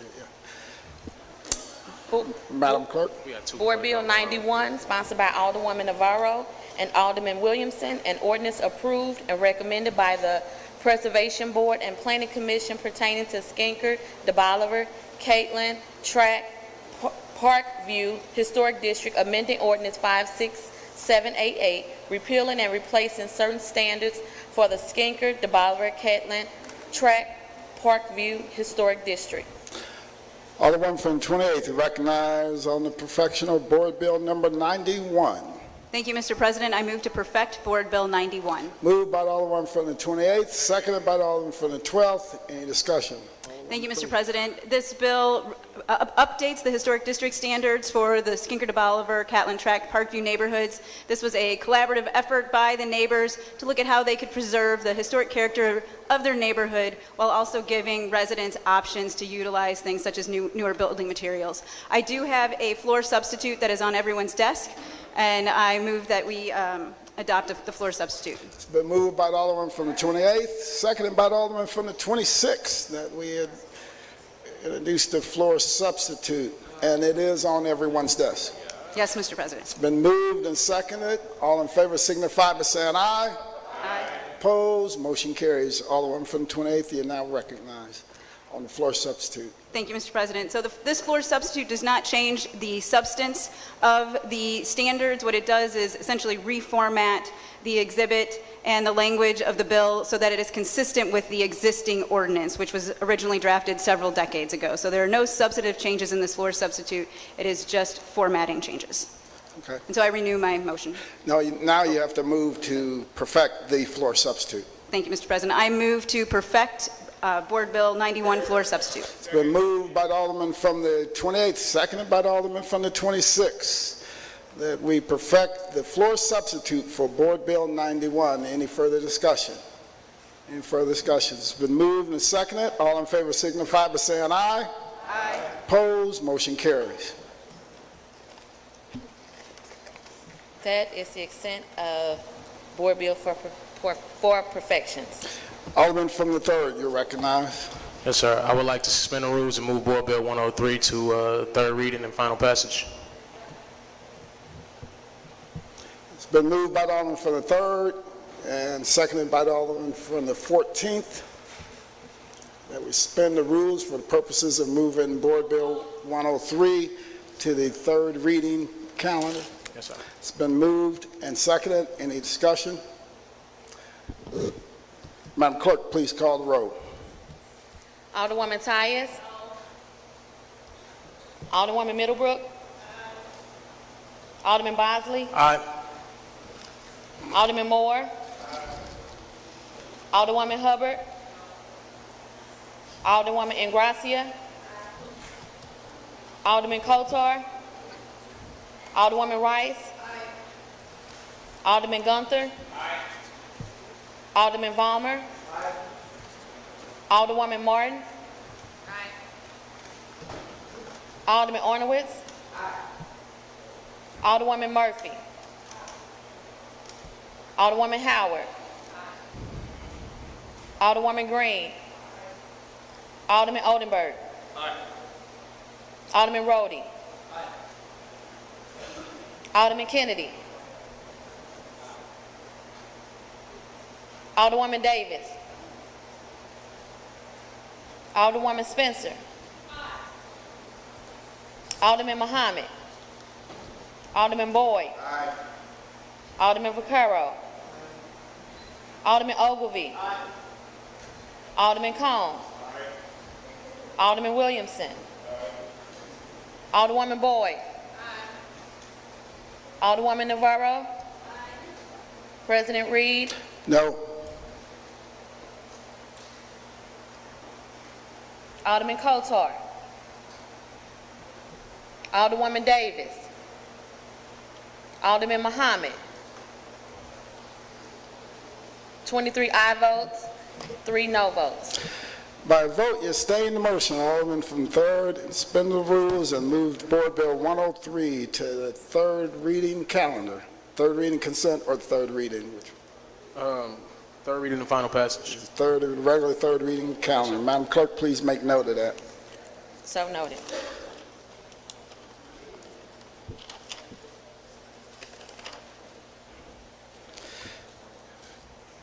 Third reading consent. We have none. Third reading report of engrossments. Board Bill 103, sponsored by Alderman and Alderwomen Bosley, Moore, Ingracia, Kotar, Rice, Gunther, Vollmer, Martin, Murphy, Howard, Oldenburg, Muhammad, Alderman Jeffrey Boyd, Vaccaro, Ogilvie, Cone, Williamson, Alderwoman Pam Boyd, Navarro, and Green. An ordinance approved and recommended by the Board of Public Service and enacted pursuant to Article 21 of the City Charter and Chapter 523 of the Revised Statutes of Missouri, approving the use of condemnation by the city to acquire a site consisting of about 97 acres in North St. Louis near the intersection of Jefferson and Cass, which is owned in fee simple by LCRA Holdings Corporation, which site was chosen for the National Geospatial Intelligence Agency's new NGA West facility. That is the extent of Board Bill 103. Alderman from the 3rd, you recognize on the third read and final passage of Board Bill 103. Yes, Mr. President, I recognize on the third reading and final passage of Board Bill 103. You want to move for third reading and final passage? Yes, sir. I move for third reading and final passage of Board Bill 103. Moved by the Alderman from the 3rd. Entertain a second on that motion. Seconded by the Alderman from the 13th. Any discussion? Alderman from the 1st. I love it when I hear from people who whine about the process and then are the continuation of the process.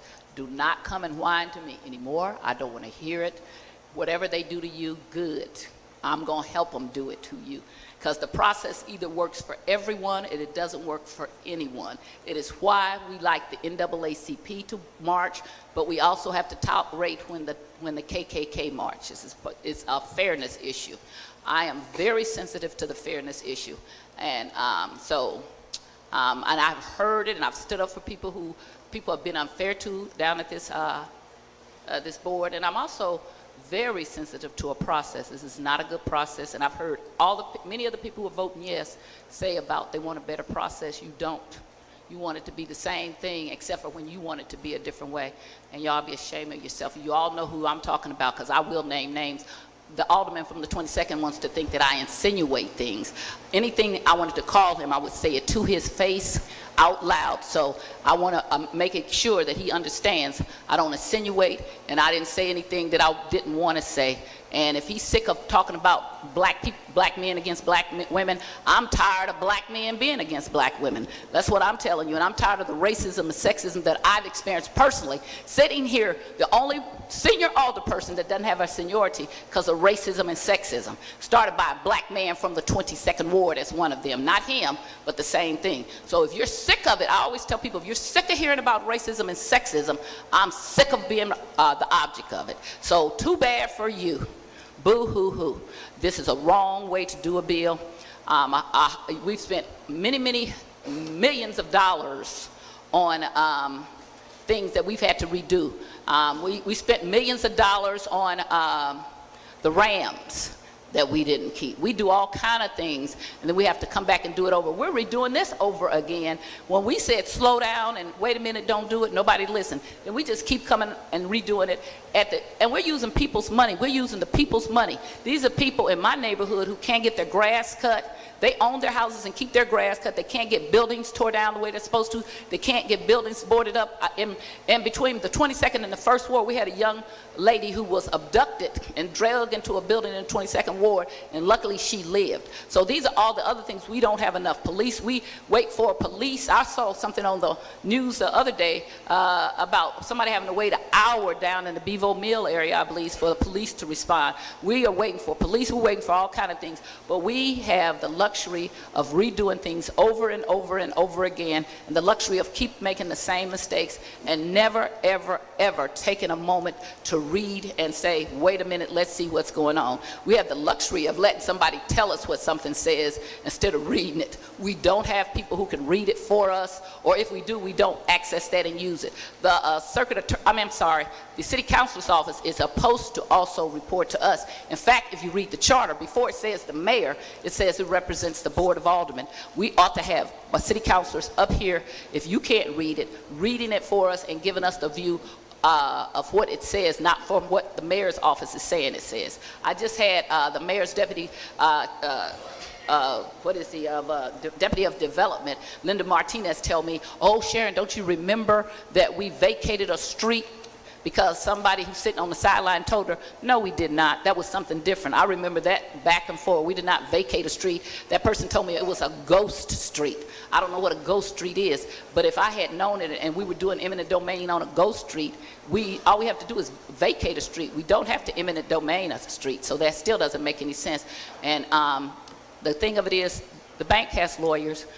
Mr. McKee has lawyers. I'm not rooting for them. I want to root for the city, but I want the city to treat all of its citizens correctly, not do back-end deals and then come back to the Board of Aldermen after the development team messes it up and say, fix it and put your stamp on it. So I will continue to vote no about the process. If I had my way, it wouldn't have gotten this far in the first place because I voted no from the beginning, but it did get this far, and now we are wading in the middle of something that we should not. Thank you, Alderman. Any further discussion? Any further discussion? Alderman from the 3rd, you recognize the close on the third reading and final passage of Board Bill 103. I renew my motion, Mr. President. It's been moved by the Alderman from the 3rd, seconded by the Alderman from the 13th, that we third read and final pass it. Board Bill 103. Madam Clerk, please call the roll. Alderwoman Tyus. Alderwoman Middlebrook. Alderman Bosley. Alderman Moore. Alderwoman Hubbard. Alderwoman Ingracia. Alderman Kotar. Alderwoman Rice. Alderman Gunther. Alderman Vollmer. Alderwoman Martin. Alderman Arnowitz. Alderwoman Murphy. Alderwoman Howard. Alderwoman Green. Alderman Oldenburg. Alderman Rhodey. Alderman Kennedy. Alderwoman Davis. Alderwoman Spencer. Alderman Muhammad. Alderman Boyd. Alderman Vaccaro. Alderman Ogilvie. Alderman Cone. Alderman Williamson. Alderwoman Boyd. Alderman Navarro. Sorry, Alderwoman Navarro. President Reed.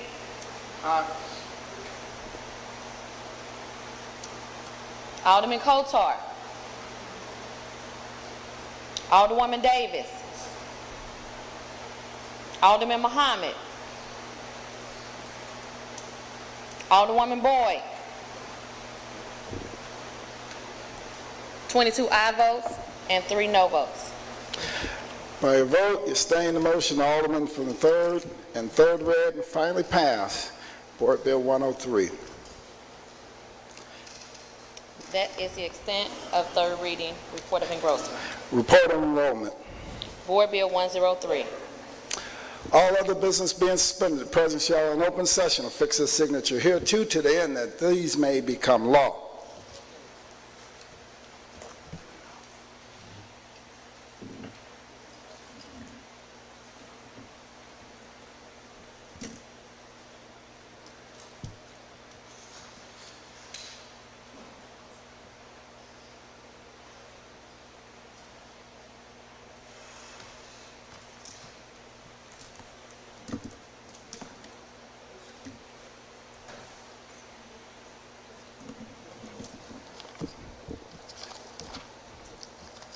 First reading of resolutions. Resolution 138, sponsored by Alderwoman Spencer.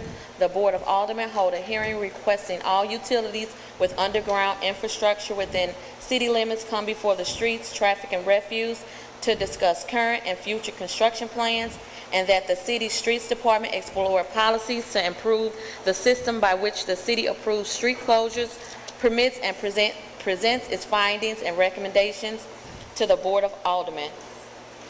Alderman from the 20th, you recognize on the first reading of resolution 138. Thank you, Mr. President. I'd like to move that we put Resolution 138 in the Streets Committee. Moved by the Alderman from the 20th, seconded by the Alderman from the 22nd. Any discussion? All in favor signify by saying aye. Opposed? Motion carries. Madam Clerk, please assign Resolution 138 to Streets Committee. So noted. That is the extent of first readings of resolution. We dispense with line item 22, miscellaneous unfinished business. We have none. Announcements. Monday, September the 24th, we have the neighborhood development meeting, 9 a.m. in the Kennedy Room. Tuesday, September the 25th, streets meeting, 9 a.m. in the Leisure Room. Transportation and Commerce meeting, 10 a.m. in the Kennedy Room. Wednesday, September 26th, HUD's meeting at 9 a.m. in the Kennedy Room. And Friday, September 28th, full board meeting, 10 a.m. in the Chambers. Thank you. Any further announcements? Any further announcements? Alderman from the 28th. Thank you, Mr. President. This weekend, the Central West End is hosting Book Fest. So it starts tonight and it goes on all day tomorrow, up and down Euclid, from the library to some of the restaurants. It features internationally renowned authors, including some local authors. So whether you like poetry, children's books, young adult fiction, social issues, memoirs, all of those things, please come out and join us. It'll be a lot of fun. So it's, you can check it out online tonight and tomorrow. Thank you. All right. Any further announcements? Alderman from the 22nd. Thank you, Mr. President, members of the board. I'd like to call a streets, refuse, and traffic hearing for Tuesday in the Leisure Room at 10 a.m. Please make note of that, Madam Clerk. Could you repeat the date and time one more? Alderman, can you repeat the date and time one more time for the? That's next Tuesday at 10 a.m. in the Leisure Room. So noted. All right, thank you, Alderman.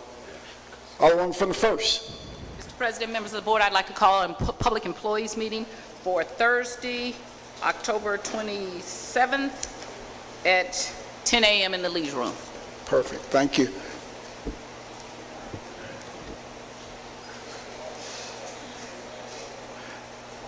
Madam Clerk, please make note of that. So noted. Alderman from the 9th. Thank you, Mr. President. I would just like to invite everyone down this Saturday from 2 p.m. until 9 p.m. The Venice Cafe in the 9th Ward is celebrating 30 years. It is their 30th anniversary party. So if anyone hasn't been there, please come by to the corner of Pestalozzi and Lemp from 2 to 9 Saturday. Thank you. All right, thank you. Any further announcements? Any further announcements? Any further announcements? Alderman from the 18th, you recognize on the motion to excuse. Mr. President, members of the board, I move that the alderman from the 7th be excused for necessary absence. Moved by the Alderman from the 18th, seconded by the Alderman from the 13th. Any discussion? All in favor signify by saying aye. Aye. Opposed? Motion carries. Alderman from the 18th, you recognize on the motion to adjourn. Mr. President, members of the board, I move that the board adjourns until Friday, September 28th, 10 a.m.